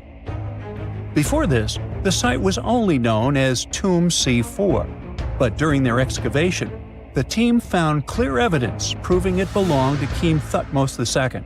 Archaeologists actually found the entrance and main tunnel leading to the tomb in 2022. But at first, they thought it belonged to a queen because it was near the graves of Thutmose III's wives. It was also close to Queen Hatshepsut's tomb. Originally, it was prepared for her when she was just a royal wife. But everything changed when she became pharaoh. But we'll talk about this twist of fate a little later. But soon they realized that their discovery was much more significant. They found alabaster jars with Thutmose II's name and the words "deceased king" written on them. That's when they realized that the tomb was actually his final resting place. Sadly, Thutmose II's tomb has seen better days. According to the head of Egypt's antiquities sector and the leader of the Egyptian excavation team, the tomb suffered major damage from ancient floods not long after the pharaoh's death. Water swept through the burial chamber, likely destroying or displacing many of the original artifacts. Much of what had been once inside the tomb was moved elsewhere in an attempt to salvage it. The researchers found out that the tomb had a basic design, with an entrance, a sloping main corridor, and a burial chamber. The corridor was coated in white plaster and rose about 4.5 feet above the floor of the burial chamber. A large staircase and a very large descending corridor of the tomb indicated its grandeur. It took the team a long time to navigate through, though, as the tomb was blocked by flood debris and collapsed ceilings. Only after crawling through a 32-foot passageway with a small 16-inch gap at the top, the worst nightmare for those of us with claustrophobia, were they able to reach the burial chamber. There, they were in for another surprise. They cleared the debris, expecting to find the crushed remains of a burial beneath. But the tomb turned out to be completely empty, and it was not due to robbery. It had been deliberately emptied. The researchers soon realized that the tomb had been flooded since it had been built underneath a waterfall. It happened just a few years after the king's burial, so the contents of the tomb were moved to another location. That's why there was a second corridor in the tomb. It was most likely made to help remove King Thutmose II's body from his flooded tomb. Despite the damage, the excavation team made some really exciting discoveries. They found traces of mortar decorated with blue inscriptions, yellow stars, and fragments from the Book of Amduat, one of the most significant funerary texts in ancient Egypt. The book was meant to guide the deceased through the underworld, ensuring a safe journey to the afterlife. Now, how about we sneak a peek at ancient Egypt's 18th dynasty? It was all about conquering lands, expanding the empire, and building jaw-dropping monuments. Some of the biggest names from that era, Thutmose I and Thutmose III, both legendary warrior kings who left their mark in history. Thutmose I was a fierce fighter who led major military campaigns, pushing Egypt's border further south than ever before, all the way to the fourth cataract of the Nile. His victories gave Egypt access to new trade routes, stronger political ties, and more wealth. His conquests were so significant that they were recorded in the tombs of his top officials. Thutmose III, sometimes called Thutmose the Great, took things even further. He was not only an incredible military strategist, but also the commander of Pharaoh Hatshepsut's armies before becoming king himself. He led between 17 and 20 military campaigns, winning every single one and expanding Egypt's empire to its peak. He even created the world's first navy. Thutmose III is often remembered as Egypt's greatest warrior pharaoh. And sandwiched between these two powerhouses was Thutmose II, a pharaoh who doesn't get nearly as much attention. Hey, the middle child, right? His reign lasted only about 5 years before he passed away at around age 30 in 1479 BCE. He is kind of a mystery. No one really knows what he accomplished. For the longest time, even the location of his burial site was totally unknown. His body was actually found in the 19th century. It was just lying around in the mortuary temple of Deir el-Bahari, in a secret chamber where priests used to hide royal mummies centuries after their original tombs were looted by grave robbers. In other words, Thutmose II's body must have been moved from his original resting place at some point in history to protect it. During his lifetime, Thutmose II made at least one major impact on Egyptian history. He married his half-sister Hatshepsut. That might not sound like a big deal, but it helped her become Egypt's greatest female pharaoh after he passed. The catch? She kept her stepson, Thutmose III, off the throne for decades. When he finally took power, he erased her name from history out of spite. And still, Hatshepsut is one of Egypt's greatest pharaohs, no matter if you're talking about a man or a woman. She brought a lot of wealth and art to Egypt. She led a big trading trip to a place called Punt, where she brought back things like gold, ebony, and incense. She also made sure her name lasted by building amazing structures that we can still see today. At Karnak, she added huge obelisks. One of them is still standing tall. She also was the one to build the Temple of Deir el-Bahari with its countless columns. She was buried there. Interestingly, Hatshepsut was often shown in art as a man with muscles and a beard. like how pharaohs were usually depicted. But she made sure there was always something in the artwork that reminded people she was a woman, like calling herself Daughter of Re or His Majesty herself. When she passed away in 1458 BCE, Egypt wouldn't have a female ruler as powerful as her until Cleopatra, about 1400 years later. According to Egypt's Supreme Council of Antiquities Secretary General, isn't that a mouthful? Hatshepsut's name actually appears in Thutmose II's tomb, meaning she might have even handled his burial. As for their final resting places, well, Hatshepsut was buried in the Valley of the Kings, and Thutmose II's mummy is now in the National Museum of Egyptian Civilization, alongside other ancient Egyptian rulers. It gives visitors a rare chance to see the remains of a nearly forgotten pharaoh. Now, experts consider the discovery of his tomb to be one of the most significant in recent years. The artifacts found there add important details to our understanding of the history of the region and Thutmose II's rule. And even though the tomb's design is fairly simple and follows the same architectural style preferred by later Egyptian rulers, its historical importance is undeniable. In any case, the mission isn't over yet. Archaeologists are now focusing on solving another mystery. Where did the rest of the tomb's contents end up? The team is determined to continue their search. Who knows what other secrets they will uncover that have remained hidden beneath the sands for thousands of years. In 1850, French scientist Auguste Mariette went to Egypt looking for manuscripts, but accidentally found a head of a sphinx sticking out of the dunes. He cleared the sand and figured out the sphinx was guiding the entrance to some underground construction. Several months later, he finally entered the Serapeum of Saqqara. Inside, he found an enormous granite sarcophagi with remnants of 64 bulls. Scientists are still amazed by the tech that the ancient Egyptians used to transport those enormous boxes. The Serapeum was built around the year 3000 before the Common Era. It was an underground tomb built to honor the sacred Apis bulls of ancient Egypt. It had a long hallway, almost 500 feet long, with giant stone rooms on both sides. Some of the sarcophagi weighed as much as 50 average cars, and all of them were made with super precision with exact 90-degree angles. These sarcophagi were beautifully decorated with hieroglyphs and carvings that told stories about the lives and importance of the Apis bulls. Now, there are 24 sarcophagi left. In ancient Egypt, Apis bulls were very special animals connected to the deity Ptah. They thought the bulls carried Ptah's spirit and wisdom, helped the pharaoh, and protected the Egyptians. Priests looked for special markings on young bulls to find Apis bulls.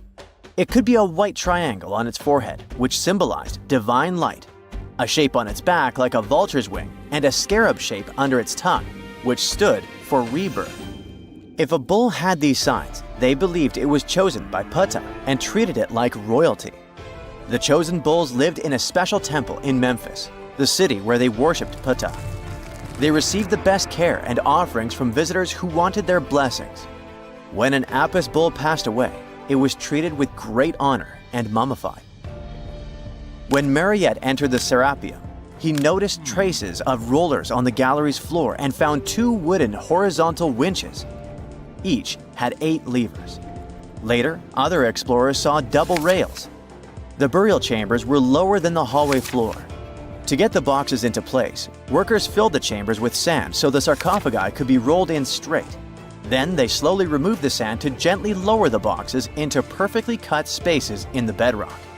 A carved stone sign found in the Serapeum said it took 28 days to move just one sarcophagus and its lid into its spot during the time of Ptolemy II. The extreme precision of the sarcophagi with 90-degree angles also has an explanation. Ancient Egyptians wrote texts, or rather, papyrus, on geometry a long time ago. It shows that they knew the approximate number pi and could calculate the volume of a pyramid with its top cut off. If they could figure out complicated math like that back then, it makes sense that they could also carve perfectly flat surfaces 500 years later. All this sounds pretty legit, but some people think certain things don't add up here. The size of boxes is way larger than the size of bulls, yet they buried pharaohs in tiny coffins that barely fit their bodies. The sarcophagi are made out of granite with crazy precision, and they could have just used limestone, which would have made things way easier. The transportation of the boxes seems pretty simple, but only in theory. If one person could pull about 440 pounds, then at least 250 people would be needed to pull just one box. The tunnels in the Serapeum are really narrow, only about 2 feet wider than the boxes themselves. There's no way hundreds of people could have squeezed into those tight spaces to pull the boxes. And even if they did, how would they turn the box in the cramped corridor, lower it into its niche, and place it perfectly in the middle? Somehow they did this 24 times, and every box is centered perfectly. Plus, the chambers were dusty, and there were no signs of soot from lamps. This means they must have worked in almost complete darkness. The real use of the boxes could also be different. A long time ago, even before the Egyptian pharaohs ruled, the local people already knew how to use fermentation. It happens when tiny organisms called yeast eat certain ingredients like starch and turn them into gas and ethanol. So someone in ancient Egypt probably put food like barley, bread, and even meat inside a giant stone box, then closed it tight with a heavy lid. These stone boxes, carved from granite, were so precisely made that they were almost completely sealed, so nothing could escape from it. As the yeast inside the box started working, it created more and more CO2 gas.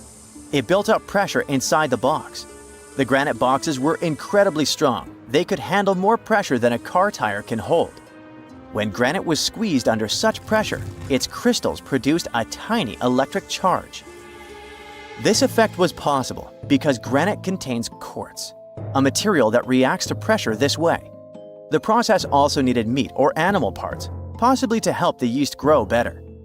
Meat contains something called oleic acid, which yeast needs to keep growing and to survive the bad effects of the ethanol it produces. As the pressure inside the box kept growing, the combination of gases and electricity made these boxes not just ancient fridges, but powerful energy systems. Over time, the pressure inside got so strong that it could push the lid open and the gas would escape with a pop. But when people rediscovered the Serapeum in 1850, they found old drawings that showed piles of stones stacked on top of some of the box lids. So, someone long ago probably tried to make the lids even heavier by adding extra weight to make it harder for the gas pressure to push them open. This extra weight also meant the quartz crystals in the granite could keep creating more electricity under all that pressure. If someone opened one of these stone boxes thousands of years later, they would only find bones from bulls that were placed in the box. And that's exactly what Mariette discovered in the 1850s. They opened the Serapeum for visitors soon after the first excavations in the second half of the 19th century. Prince of Wales even had a luncheon with his guests in one of the sarcophagi. Sands and earthquakes made the site inaccessible for a while, but now you can visit it again and try to solve the mystery yourself. With new tech, we could have answers to many other historical mysteries soon. A team of scientists at Chicago's Field Museum of Natural History recently used a special CT scanner to learn more about ancient Egyptian mummies without unwrapping them. They gently rolled 26 mummies on custom carts out to the parking lot, where the scanner was waiting. It took thousands of detailed X-ray pictures of each mummy and their coffins. When all the pictures were put together, they created 3D images that showed what was inside, the skeletons, and some artifacts. The scientists hope these images will help them understand ancient Egyptian burial practices from over 3,000 years ago. Even though the scanning process only took 4 days, it might take 3 years to study all the data. But scientists were able to learn some personal details about the mummies. One of the most popular mummified individuals at the museum, Lady Chineta, was a woman who lived in ancient Egypt about 3,000 years ago. It looks like she passed away in her late 30s or early 40s. To make sure her body looked complete for the afterlife, embalmers put stuffing in her neck to keep it from collapsing. They also placed artificial eyes in her sockets, so she would have eyes in the next world. She was wrapped in fancy linen and placed in a beautifully decorated coffin. The scans revealed that it had been carefully crafted with a slit at the back, which embalmers used to fit the body. There were also some artistic details on the surface, like markings for her knees. It looks like her burial was on the scale of a high-end luxury car. We know that the ancient Egyptians were talented enough to build something as grand as the pyramids, but were they also smart enough to measure the speed of light? There's a theory circulating online that says exactly that. If you look at these two numbers, you'll see that they match completely. The first one is the speed of light in a vacuum measured in meters, and the second one is the latitude of the Great Pyramid of Giza. So, was it done on purpose, or is it just a coincidence? Well, happily, we can tell you that it's actually just a coincidence, not another conspiracy thingy. The Great Pyramid is just one of the many places in the world that share the same latitude. And more importantly, even if the ancient Egyptians had somehow measured the speed of light and chosen to keep it a secret from the rest of the world, they wouldn't have used meters to put it down. Meters were only defined at the end of the 18th century. The builders of the pyramids used a different unit of measure called cubits. 1 cubit is equal to 1.5 feet. Cubit was based on the length of the arm from the elbow to the tip of the middle finger, and it became popular in the ancient world. So if they wanted to impress the rest of the world and set the pyramids at a point that matched the speed of light in cubits, they would have to build their iconic constructions somewhere in Europe. And then the Danish astronomer who first measured the speed of light in 1676 would have been really upset to know that someone had done it centuries before him. So, although they were ahead of their time in many aspects, the ancient Egyptians never measured the speed of light or used longitude and latitude to map their locations. The base of the Great Pyramid of Giza might seem like a perfect square, but it's actually an 8-sided structure, not 4-sided. Each of its 4 sides has a subtle concave indentation that splits it evenly from base to tip. The official version is that a British pilot was the first to notice it in 1940 while flying over the pyramid. He took a photograph that showed shadows highlighting these indentations. Some people think these lines are only visible from above and can best be seen at dawn and dusk during the spring and autumn equinoxes. This has led to a freaky theory that the ancient Egyptians might have designed the pyramids to communicate with something looking at them from above. Now, the Great Pyramid is one of only 3 pyramids that used to have a swivel door. It weighed around 20 tons, but they could still easily open it from the inside. Its precise fit made it nearly invisible from the outside, with no visible latch or handle. There were only slight variations in the exterior stone that gave out an opening. The other 2 pyramids with similar doors belonged to Khufu's father and grandfather. The Great Pyramid also has a hidden void at least 100 feet long that was only found in 2017. We still don't know what lies within the space, what purpose it served, or if it is the only space of its kind. Researchers use the same tech to see through cathedral walls, Mayan pyramids, and even volcanoes. It depends on a natural shower of subatomic particles called muons.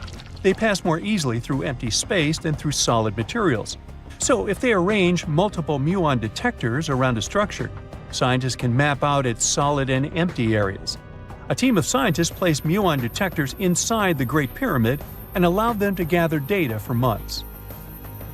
Scientists have analyzed samples of the mortar used to build the pyramids many times. Although we know its composition, modern technology still can't replicate it. The mortar is mostly made from processed gypsum, but it wasn't used like the cement we use for bricks today. Instead, they used it to support the joints between the massive stones as they were set in place. The estimated amount they needed to construct the Great Pyramid was around 500,000 tons of mortar. The gypsum mortar is stronger than the stones themselves and has held up for thousands of years. Now, all 4 sides of the Great Pyramid are aligned with the cardinal points – north, south, east, and west. According to geologist and engineer Glenn Dash, the alignment is accurate to within 4 minutes of arc, or 1/15th of a degree.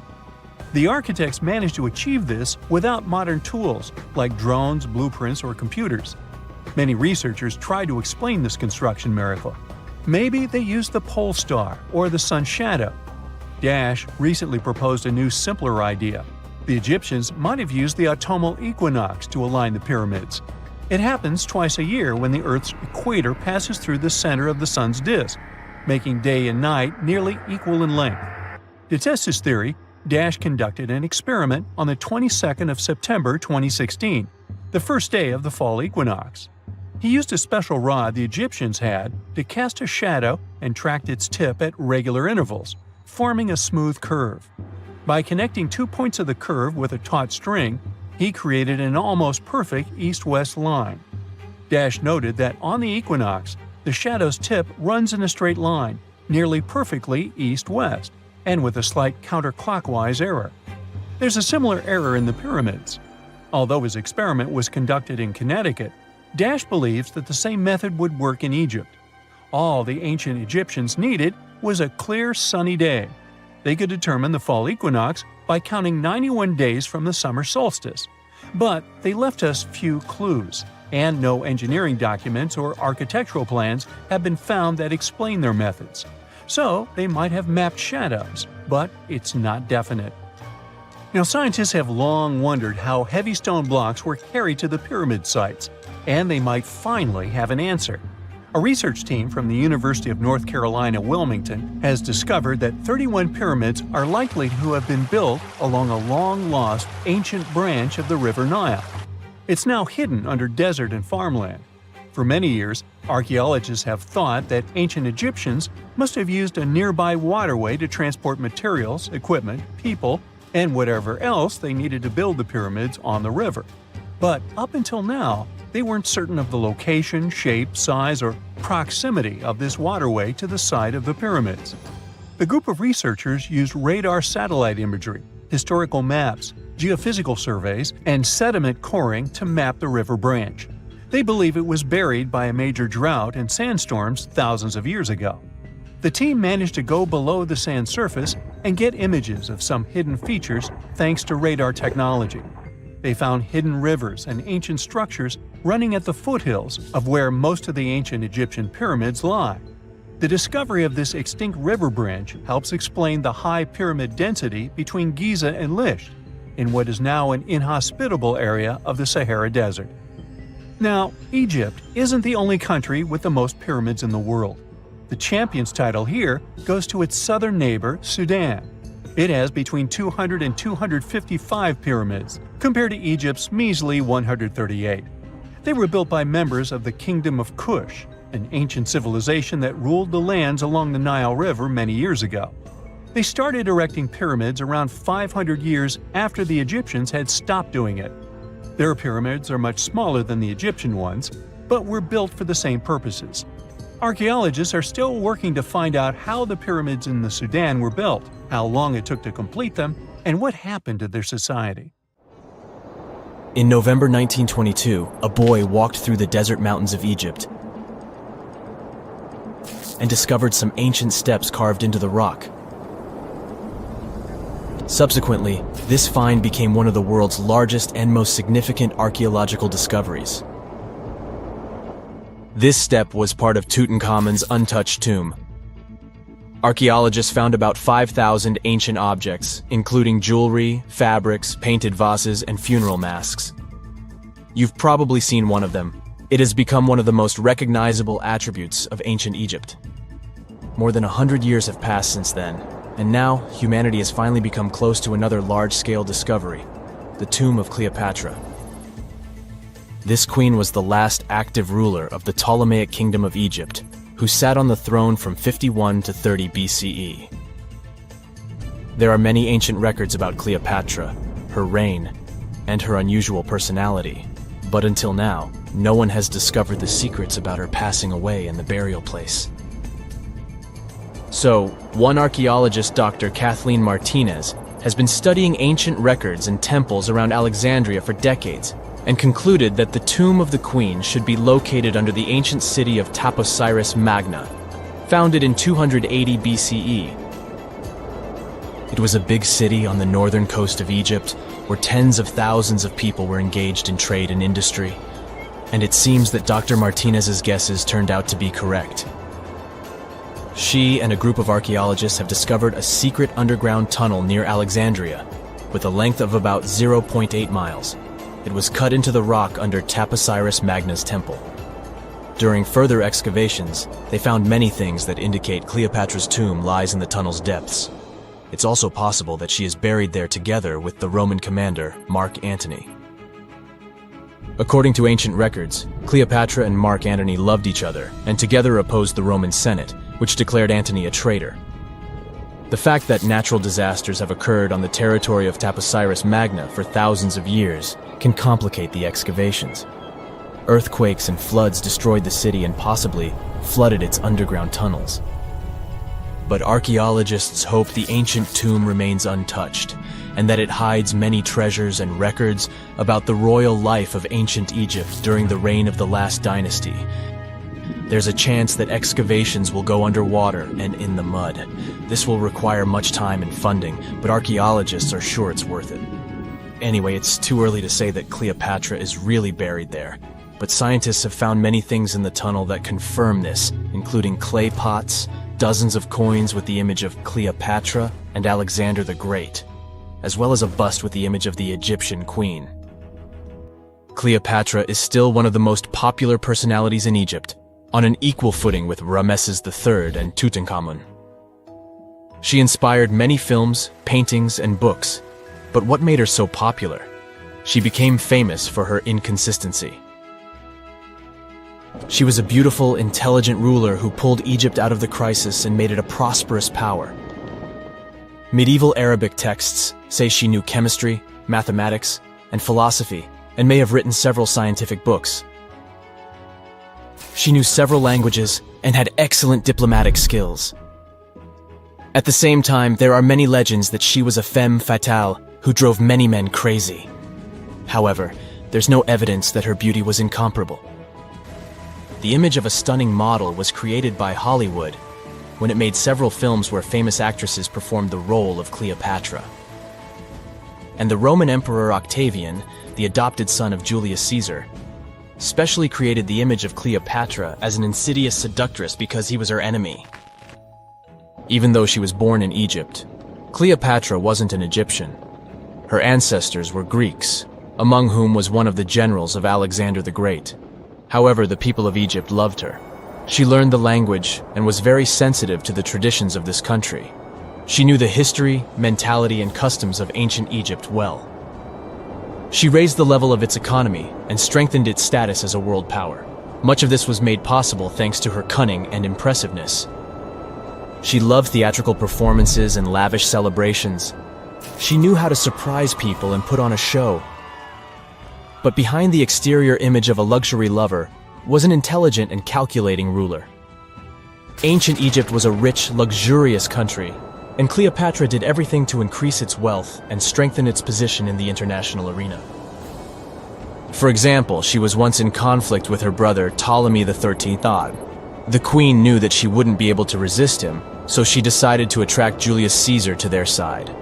The Roman emperor arrived in Alexandria, where Cleopatra wanted to meet him, but Ptolemy knew about her plans and was about to prevent her from coming to Caesar. Then, instead of a rich and noisy arrival, Cleopatra decided to make her visit inconspicuous. She wrapped herself in a carpet or linen bag the emperor's servants carried into Caesar's private chambers. Cleopatra emerged from the carpet and impressed the Roman emperor with her beauty and determination. As a result, they fell in love with each other and became close allies. After some time, she impressed another influential Roman for diplomatic purposes. She arrived to meet Mark Antony on a golden barge with purple sails and silver oars. Cleopatra was dressed in the image of Aphrodite and sat under a magnificent canopy. Her servants dressed like cupids and were blowing her fan and burning incense. But Cleopatra created such a show for a reason. She knew that Antony revered Greek mythology and considered himself the embodiment of Dionysus. As a result, he was so impressed with this woman that he ended up marrying her. Cleopatra defended her crown, strengthened her alliance with Rome, and bore Antony 3 children. In Egypt, they threw big parties and enjoyed wealth with power. However, the relationship of a high-ranking official with the Egyptian queen caused a scandal in Rome. Octavian was Antony's primary opponent in the struggle for power, so he exploited the situation to darken the competitor's reputation. He used propaganda to make Cleopatra an insidious seductress in the eyes of Roman citizens. He accused Antony of succumbing to her charms. The Roman Senate supported Octavian and declared Cleopatra an enemy. In 33 BCE, this conflict reached a high point when Antony's navy clashed with Octavian's fleet. The latter won and forced his enemy to flee to Egypt with Cleopatra. According to some records, they took refuge near Alexandria. Pursued by the Romans, they hid in one of Cleopatra's palaces and met their end. Some legends say that Cleopatra was an expert in poisons. She provoked a venomous snake, a viper or an Egyptian cobra, to bite her. Also, according to another legend, she pricked herself with a poisonous needle. There's a theory that Cleopatra always carried an ampule with poison inside her hairbrush. And when she was cornered, she soaked the needle with this poison and pricked herself. None of this can be said for sure. Scientists are still trying to find out the truth. Perhaps when they reach Cleopatra's tomb, the world will get more answers about her tragic fate. She is considered the last ruler of Egypt. After her passing, Octavian plundered her palaces and temples and returned to Rome, where he became the main emperor. He successfully ruled the country and expanded its borders. His reign ended when he turned 75. World history would have looked different if Cleopatra and Mark Antony hadn't lost that naval battle. By the way, did you know that more time has passed between Cleopatra's reign and Neil Armstrong's flight to the moon than between the reign of the Egyptian queen and the construction of the Great Pyramid of Giza? Armstrong took a step on the Earth satellite in 1969, 38 years after the birth of Cleopatra. And the construction of the pyramid took place in 2560 BCE. Imagine how long the history of ancient Egypt is. Cleopatra is closer to us in time than to the pyramids. What is a boat doing in the middle of a desert? You would expect to find a seagoing vessel closer to shore. This is the question archaeologists had been asking for decades. In 1988, there was a storm near one of the most important archaeological sites in ancient Egypt. A wooden structure emerged from the sand. It was hollowed out by termites. Scientists were determined to solve its mystery. In 2000, they began excavating the site near Abydos, Ubidos. An American team of experts soon discovered a boat that was 70 feet long, and it wasn't alone.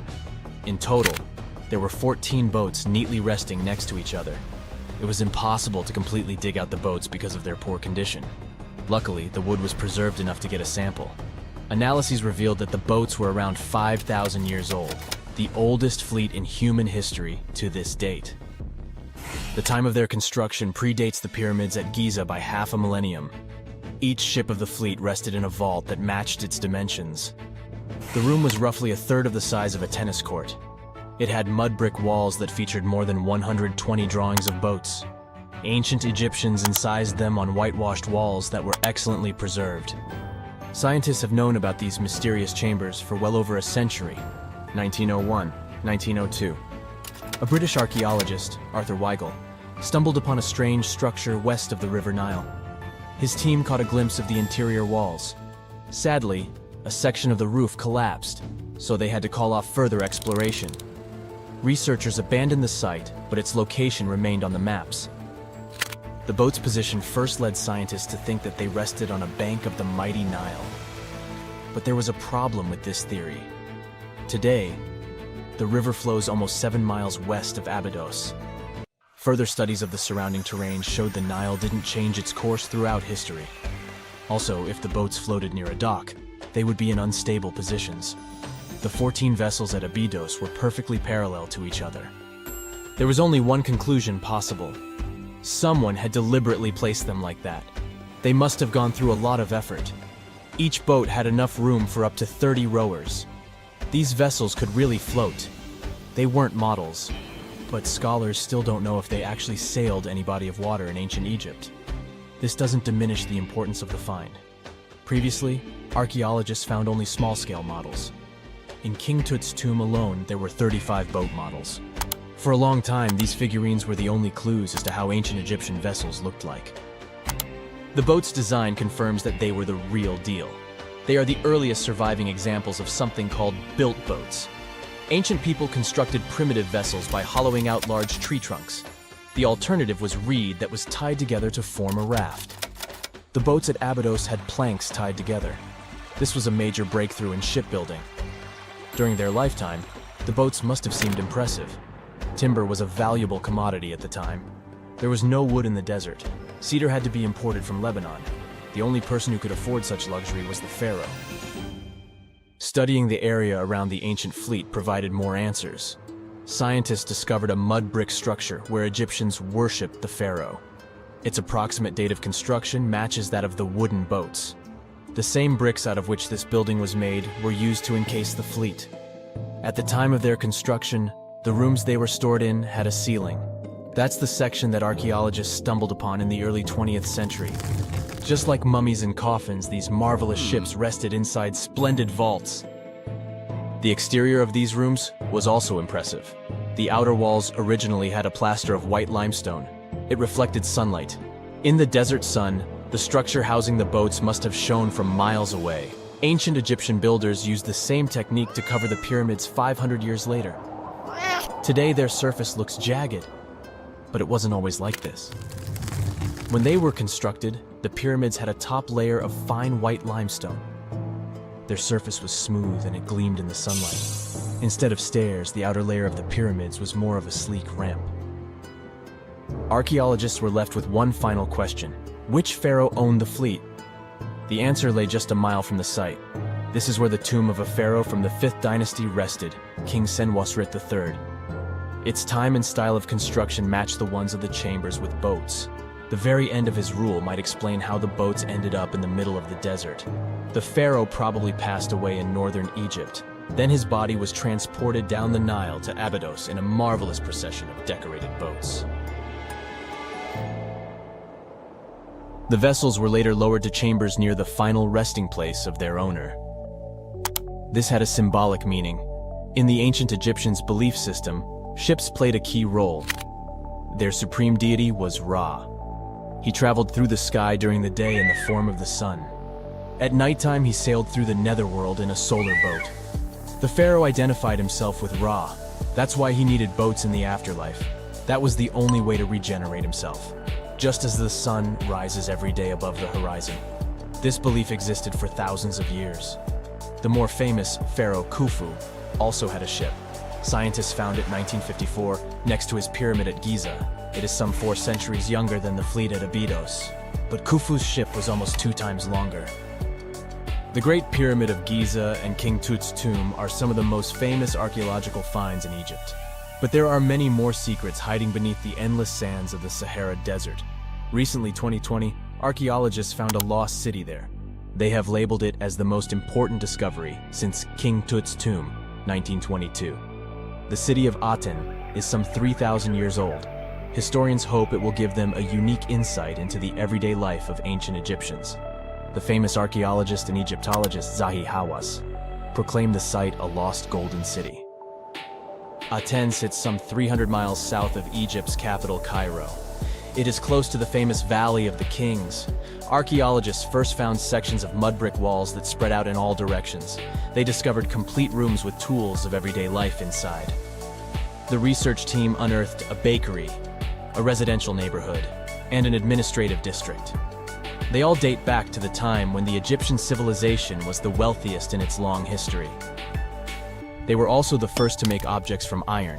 In 1911, scientists found a set of iron beads near a village in Lower Egypt, El Gerza. These are the earliest known iron artifacts. The discovery is literally out of this world. Ancient people made them by beating into shape a piece of a meteorite. The 9 beads were once part of an ornate necklace. They are now blackened and corroded, which is perfectly normal for a piece of jewelry that is over 5,000 years old. They consist of an iron-nickel alloy. Researchers were impressed by the skill of ancient jewelers who processed the beads. Their craftsmanship is more impressive when you think that they didn't know the stellar origins of the material. The Great Pyramid of Giza also has a remarkable feature.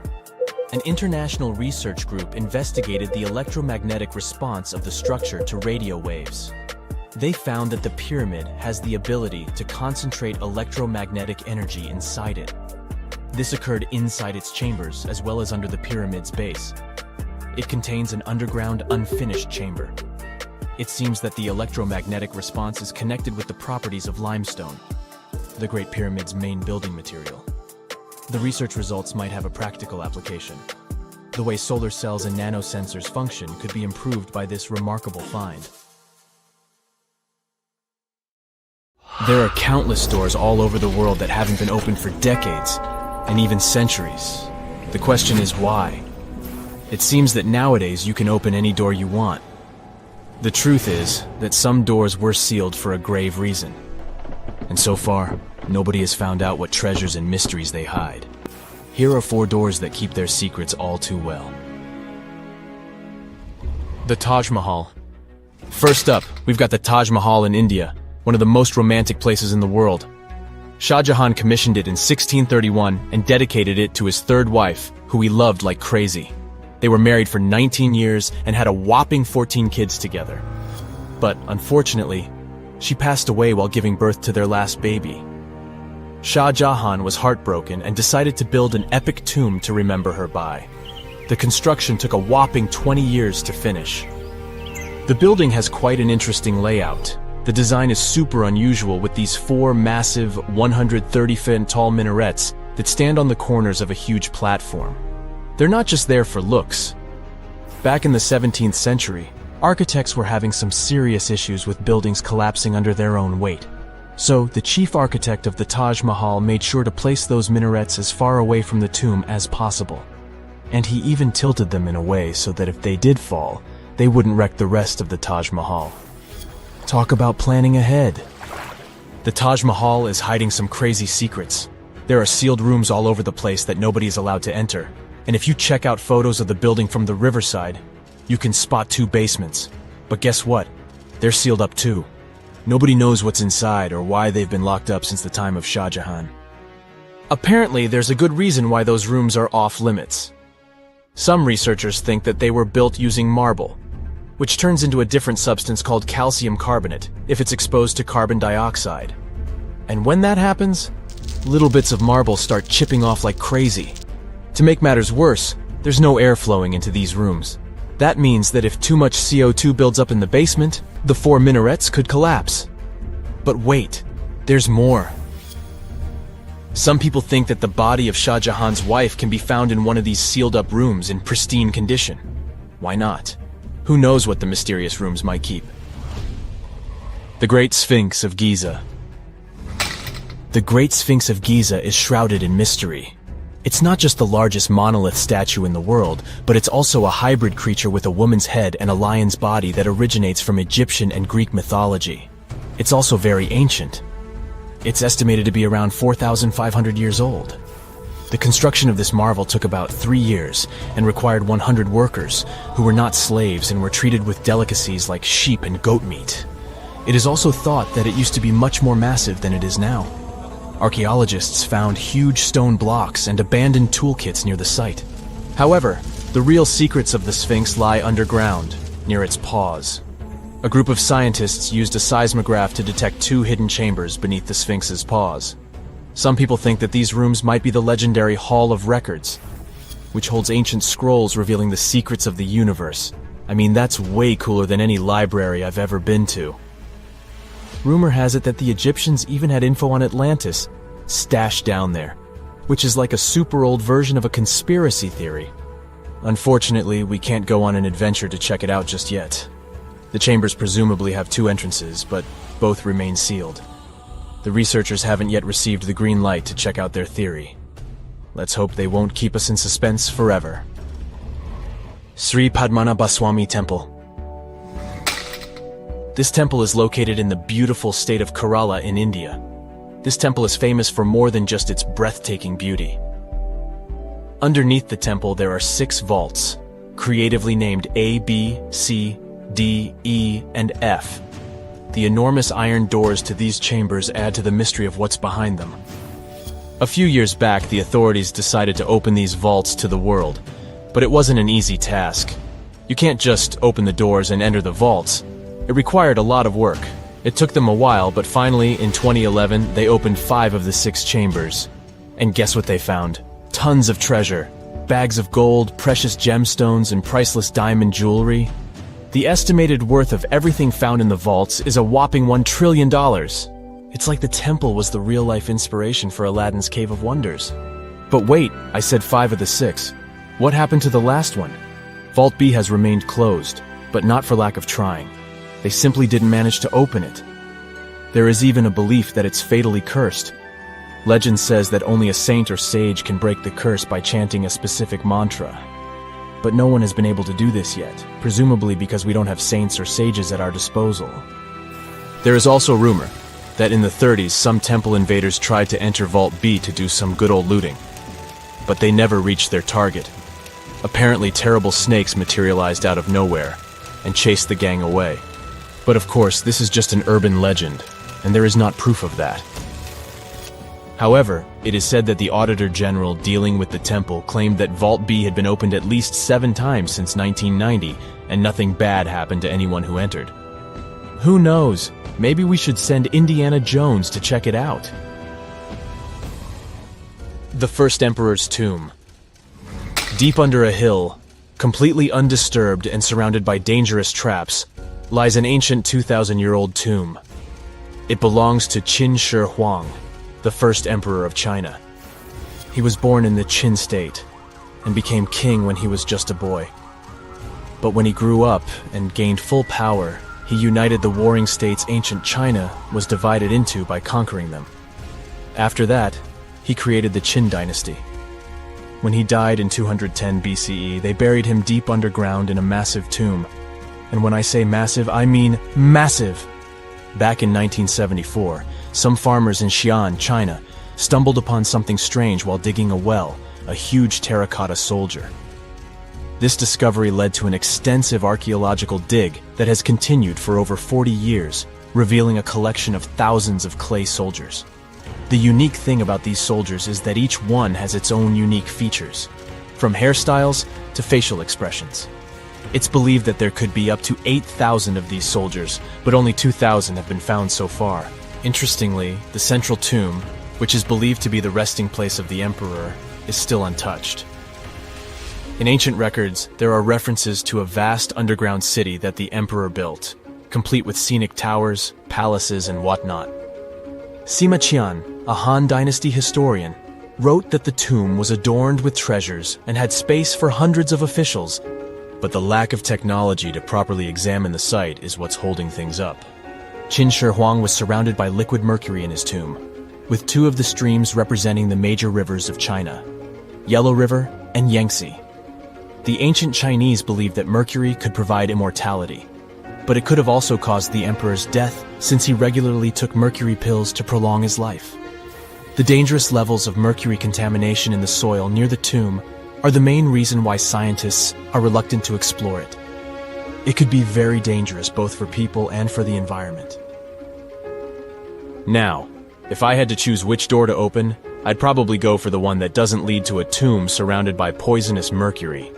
Call me crazy, but I'd like to avoid any potential health hazards.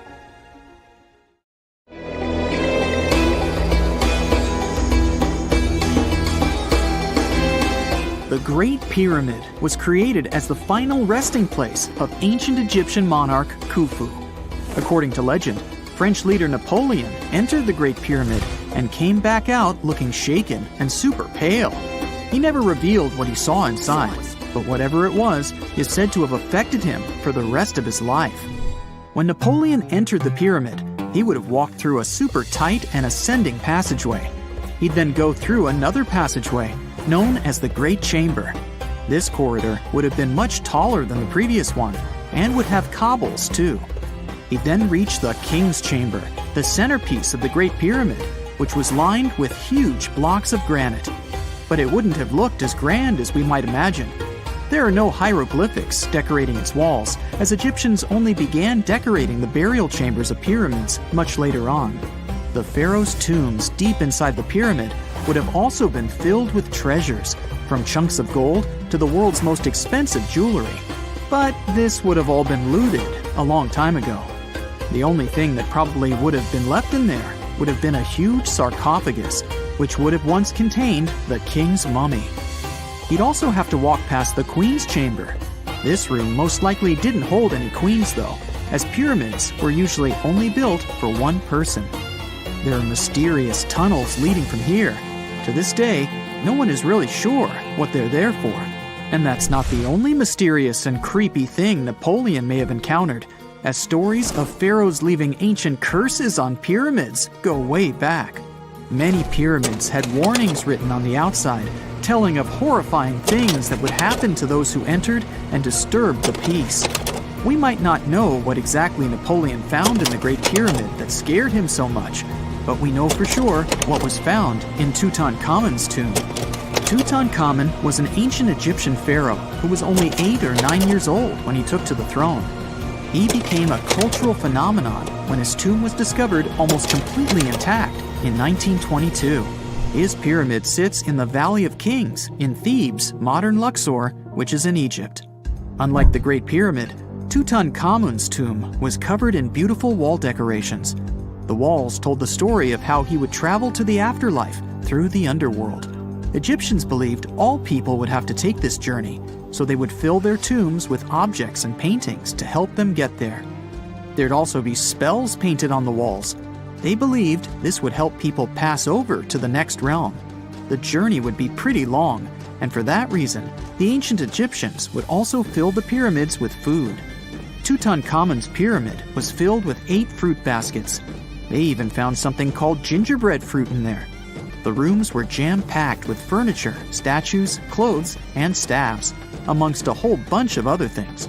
You'd likely find a lot of clothes and expensive jewelry in the pyramids as well. The ancient Egyptians wanted their ancestors to travel in style to the afterlife. They put Tutankhamun in his final resting place with over 50 pieces of clothing, all of the highest quality. There were tunics, scarves, gloves, and headdresses, and a ton of jewelry. Bracelets, pendants, necklaces, rings, and scarabs for protection were all found inside. Each of them was made of gold or precious stones. There were also fans made of ostrich feathers to keep the old pharaoh cool in the hot Egyptian sun. But the temperature inside the pyramids never actually went above 68 degrees Fahrenheit. The ancient Egyptians developed a super cool air conditioning system that we don't fully understand even today. Tutankhamun's pyramid also contained 130 walking sticks made from ebony, ivory, silver, and gold to help him on his journey. There were 3 chariots hidden away in case he got tired of all the walking. They also put 11 boat paddles inside, but there was no sign of any boat. The pyramids would be littered with the pharaoh's favorite scents and perfumes. During the excavation of Tutankhamun's pyramid, it quickly became clear that it had been robbed during ancient times. There was damage to doors and traces of oils left in empty jars. It looks like someone raided the pyramid for gold and the scents, perfumes, and oils that had been left for King Tut. There was still a bit of perfume, which was made from coconut oil and frankincense, left in one bottle. It seems like Pharaoh Tutankhamun loved board games. There was an ivory traveling set of Senet in his pyramid. Although we don't know for sure exactly how to play it, we have figured out it was sort of an ancient Egyptian version of backgammon. It looks like it was a 2-player game where the goal was to knock your opponent off the board. Not really sure who Tutankhamun's mummy was supposed to play with, though. The ancient Egyptians had some rituals that may seem pretty strange to us. For example, they used to shave their eyebrows off if they ever lost a cat. So it's not too surprising they put some really weird things inside pyramids. Archaeologists discovered a collection of mummified cats and scarab beetles in pyramids that date back more than 4,000 years. They were found in the pyramids of Saqqara, which is south of Cairo. They also found a bunch of makeup kits and mirrors inside. Makeup was worn proudly by both men and women in ancient Egyptian times. Eyeliner was the most popular cosmetic. The Rosetta Stone was one of the best discoveries ever made in pyramids. It was found by our man Napoleon Bonaparte and his team. It's a black granite rock that dates back to 196 BCE. It's transcribed in Greek, Demotic, and hieroglyphic. When it was translated in 1822, we got the key to understanding ancient Egyptian hieroglyphics for the very first time. The discovery of Queen Hatshepsut's mummy in 1903 changed our understanding of the Egyptians forever. After she had passed away, her successor, Thutmose III, removed most of the evidence of her reign, so we basically knew nothing about Egypt's first great female leader. She's now gone on to become one of the few and most famous female pharaohs of Egypt. Pharaoh Khufu even had a fully fledged boat in his pyramid. Archaeologists uncovered more than 1,200 pieces of a giant boat near the Great Pyramid at Giza. They reassembled the boat, and it's a whopping 144 feet long. It's most likely a solar boat, which was designed to carry the resurrected king with the deity Ra. Fun fact, the Pyramid of Giza is the last remaining of the 7 wonders of the ancient world. The other 6 are the Hanging Gardens, the Colossus, the Temple of Artemis, the Mausoleum, the Lighthouse, and the Statue of Zeus. This pyramid was also the world's tallest man-made structure for 3,800 years, and it's the biggest pyramid in Egypt. It took a staggering 2.3 million blocks of limestone, and some weighed as much as 80 tons. It took an incredible 100,000 laborers and a whopping 23 years to build. Its original height was a mega 480 feet. In 2017, archaeologists discovered something weird about Egypt's Great Pyramid. There's a hidden void that's at least 100 feet long, and no one really knows why it's there or what's actually inside it. The weird void is the first inner structure discovered within the 4,500-year-old pyramid since the 1800s. Scientists used cosmic rays to detect the massive hole, but are still no closer today to finding out what's inside. The ancient Egyptians took a lot of care building the pyramids, and everything was strategically placed and structurally sound, so it's super unlikely that this hole is due to blocks falling over time. Loads of pyramids also contain small model figurines called ushabti. These represented attendants. They believed they would come to life to serve the pharaohs in the afterlife. But it's amazing that all this stuff actually fit inside. There isn't actually a huge amount of space inside the structures. It's mostly just rock. Whenever you hear about ancient ruins, you almost never picture them being suspended somewhere, or just randomly hanging on the branch of a tree, right? In fact, for most of the ancient artifacts we have exposed in museums all over the world, archaeologists did quite an impressive amount of digging. You see, buildings have this funny way of fading away over time if not properly taken care of. Sometimes we need to reuse some building materials, so an older construction may be sacrificed in the process.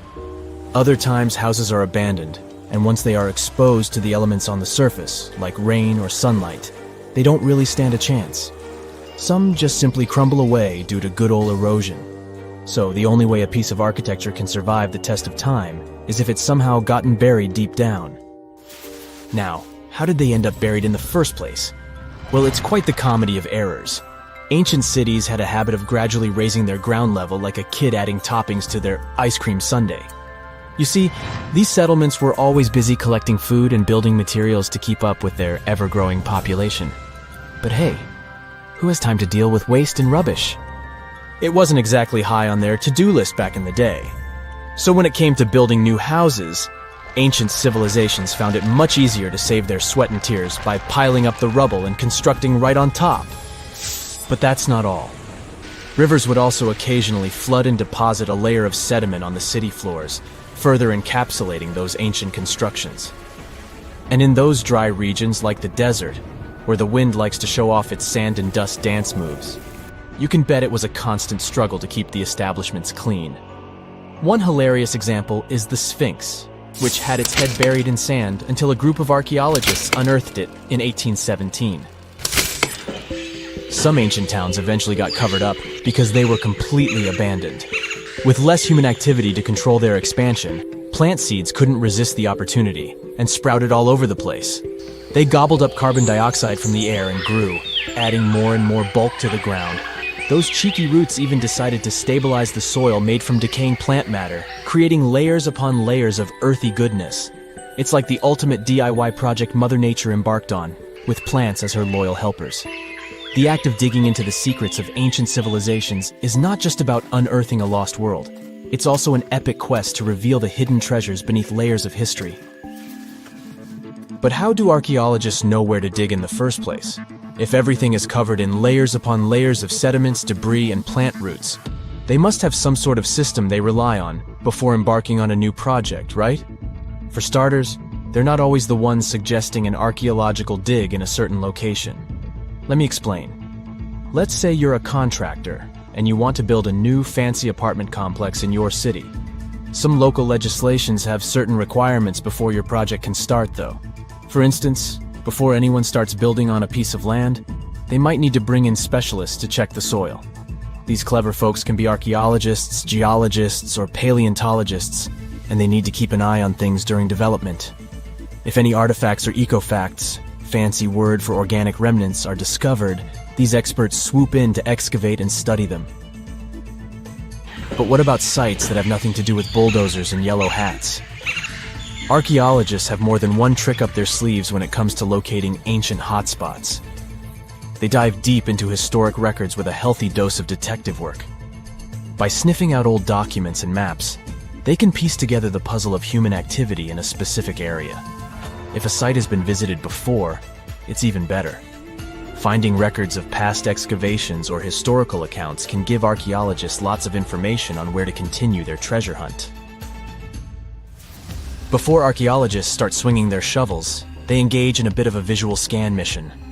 Armed with a grid system, they'll stroll around the site, keeping their eyes peeled for any artifacts that might be hiding just beneath the Earth's upper layer.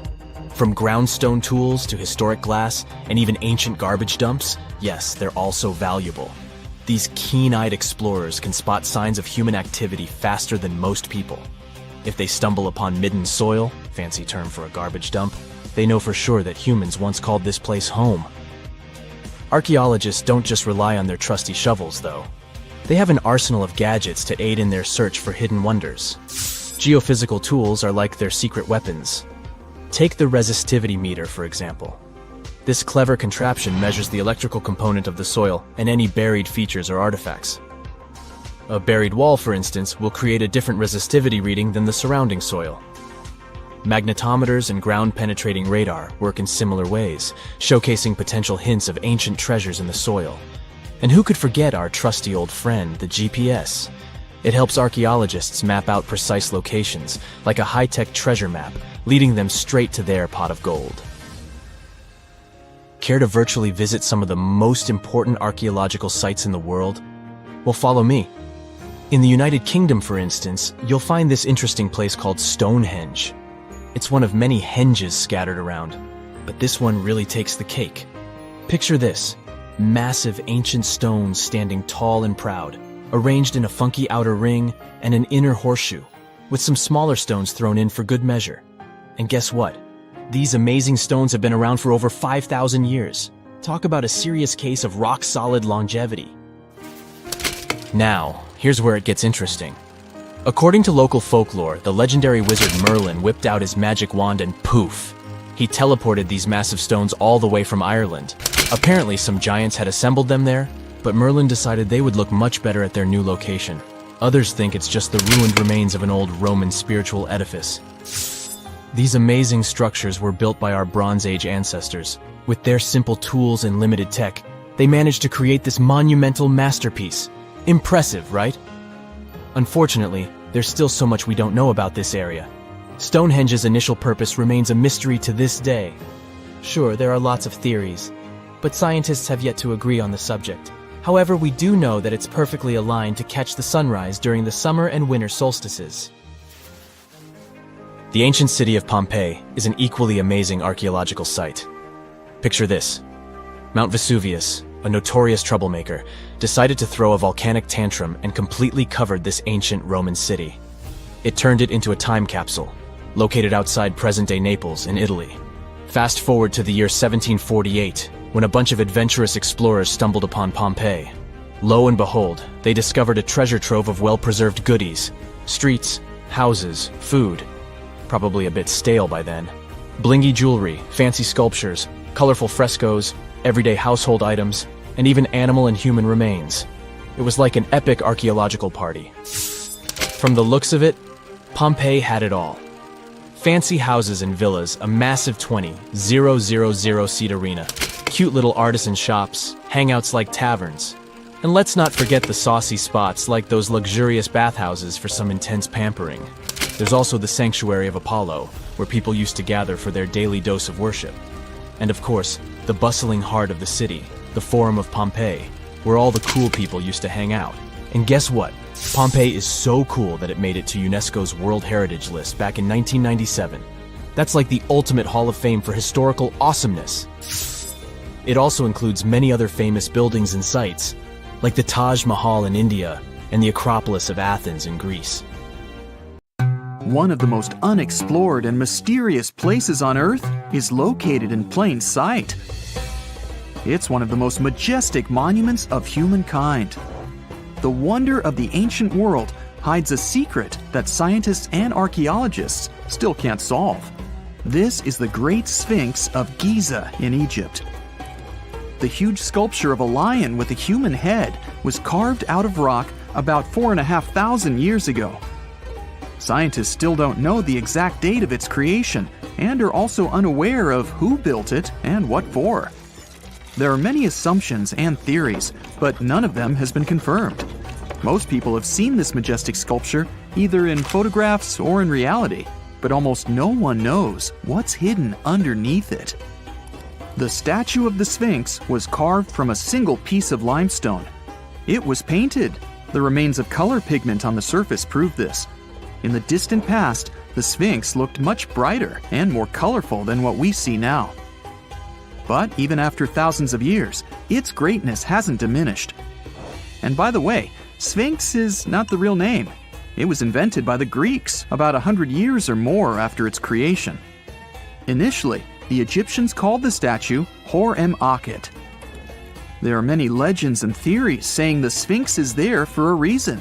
It's like a watchdog that guards the tomb of the pharaoh and the secrets of ancient Egypt. These legends become more plausible when archaeologists discovered hidden entrances at the feet of the Sphinx. They believe that these secret passages are the beginning of the tunnels leading to the halls with treasures. You can find a lot of stories on the internet that claim the Sphinx hides the Hall of Records, a repository filled with ancient and secret knowledge. One of the main artifacts of this repository is supposed to be the records of the ancient mythical state of Atlantis. According to legends, the entire library from this city was moved under the Sphinx. The entrance to this library must be located next to the Sphinx's right paw. Many archaeologists tried to find this entrance, but came away empty-handed. Also, there are many images with detailed diagrams of the underground city that consists of a network of tunnels and chambers under the Sphinx. Someone says there are structures as tall as 12-story buildings hiding underground, but there's no evidence of this.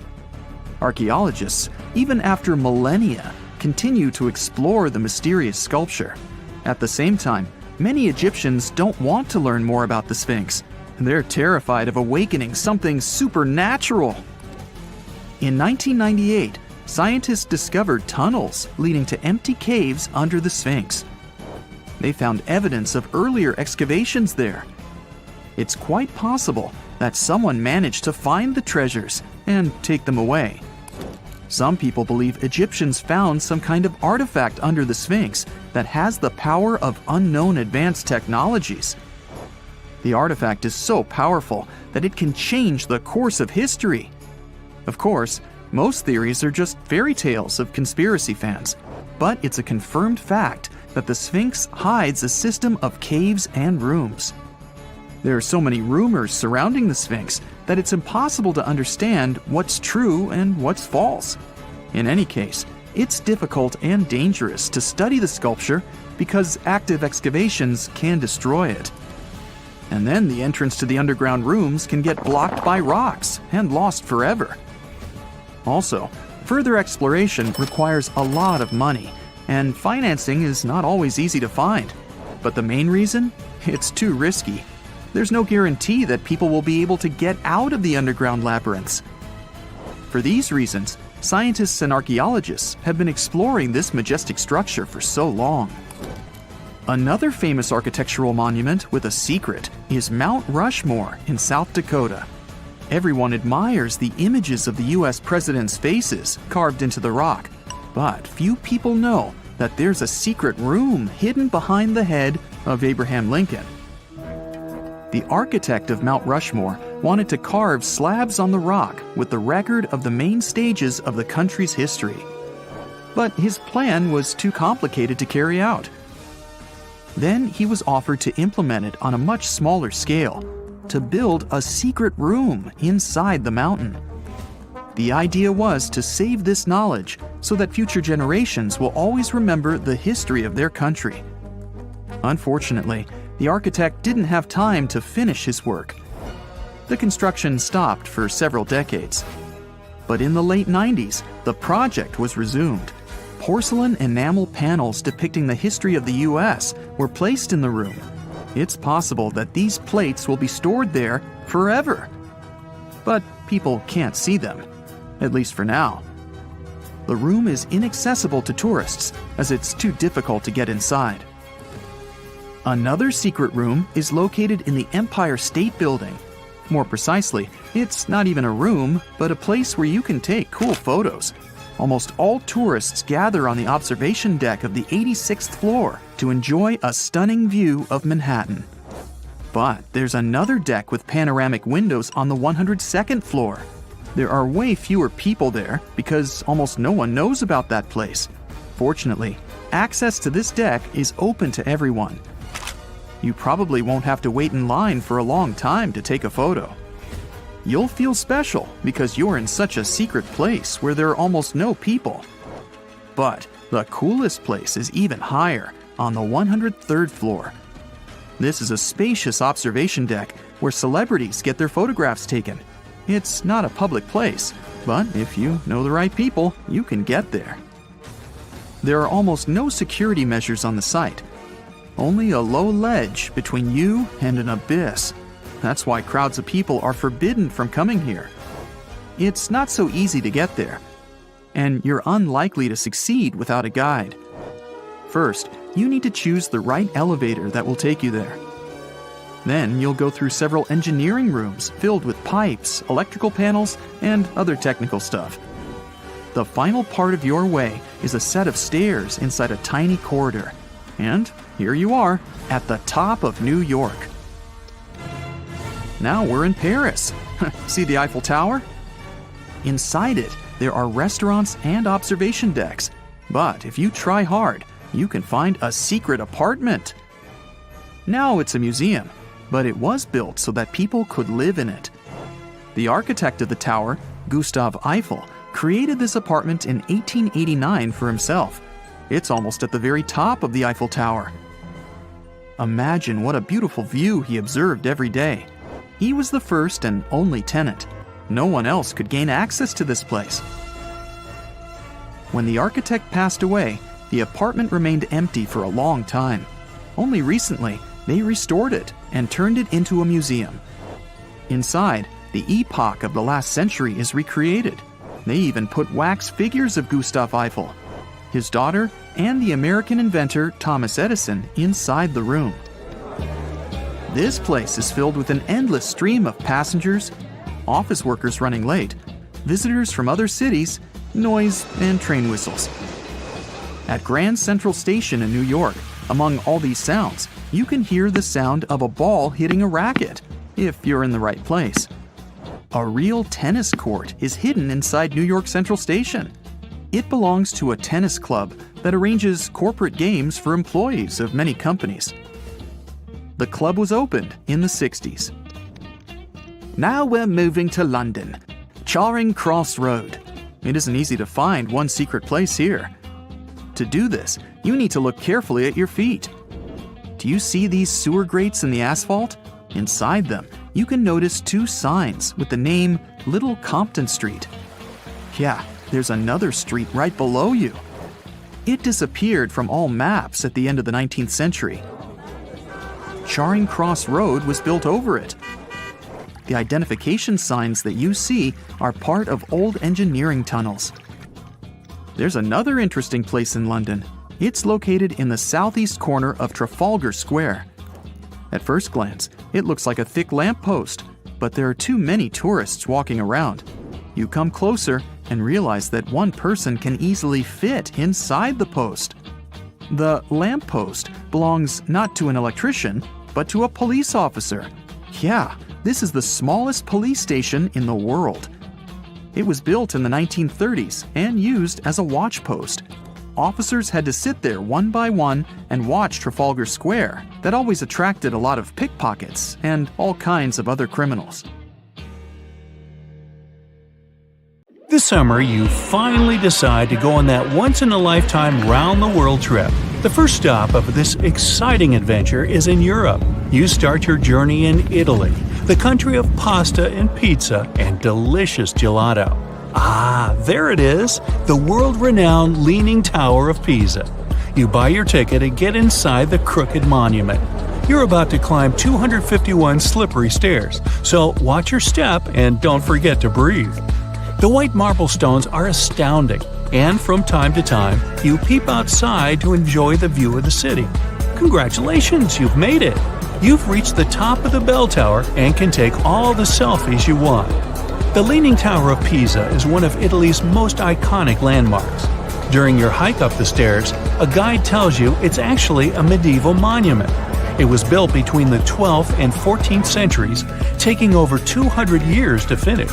And in case you're wondering if it's always been tilted, I can say without a doubt, yes it has. Once they finished the third floor, the bell tower started sinking. The thing is, the very name Pisa comes from the Greek word that means marshy land. The ground there is extremely soft, made of clay, mud, and sand. And architects have been trying to save the day ever since they built the tower. At the top of the 185-foot-tall monument, you take your time admiring the city. How many terracotta rooftops can you count?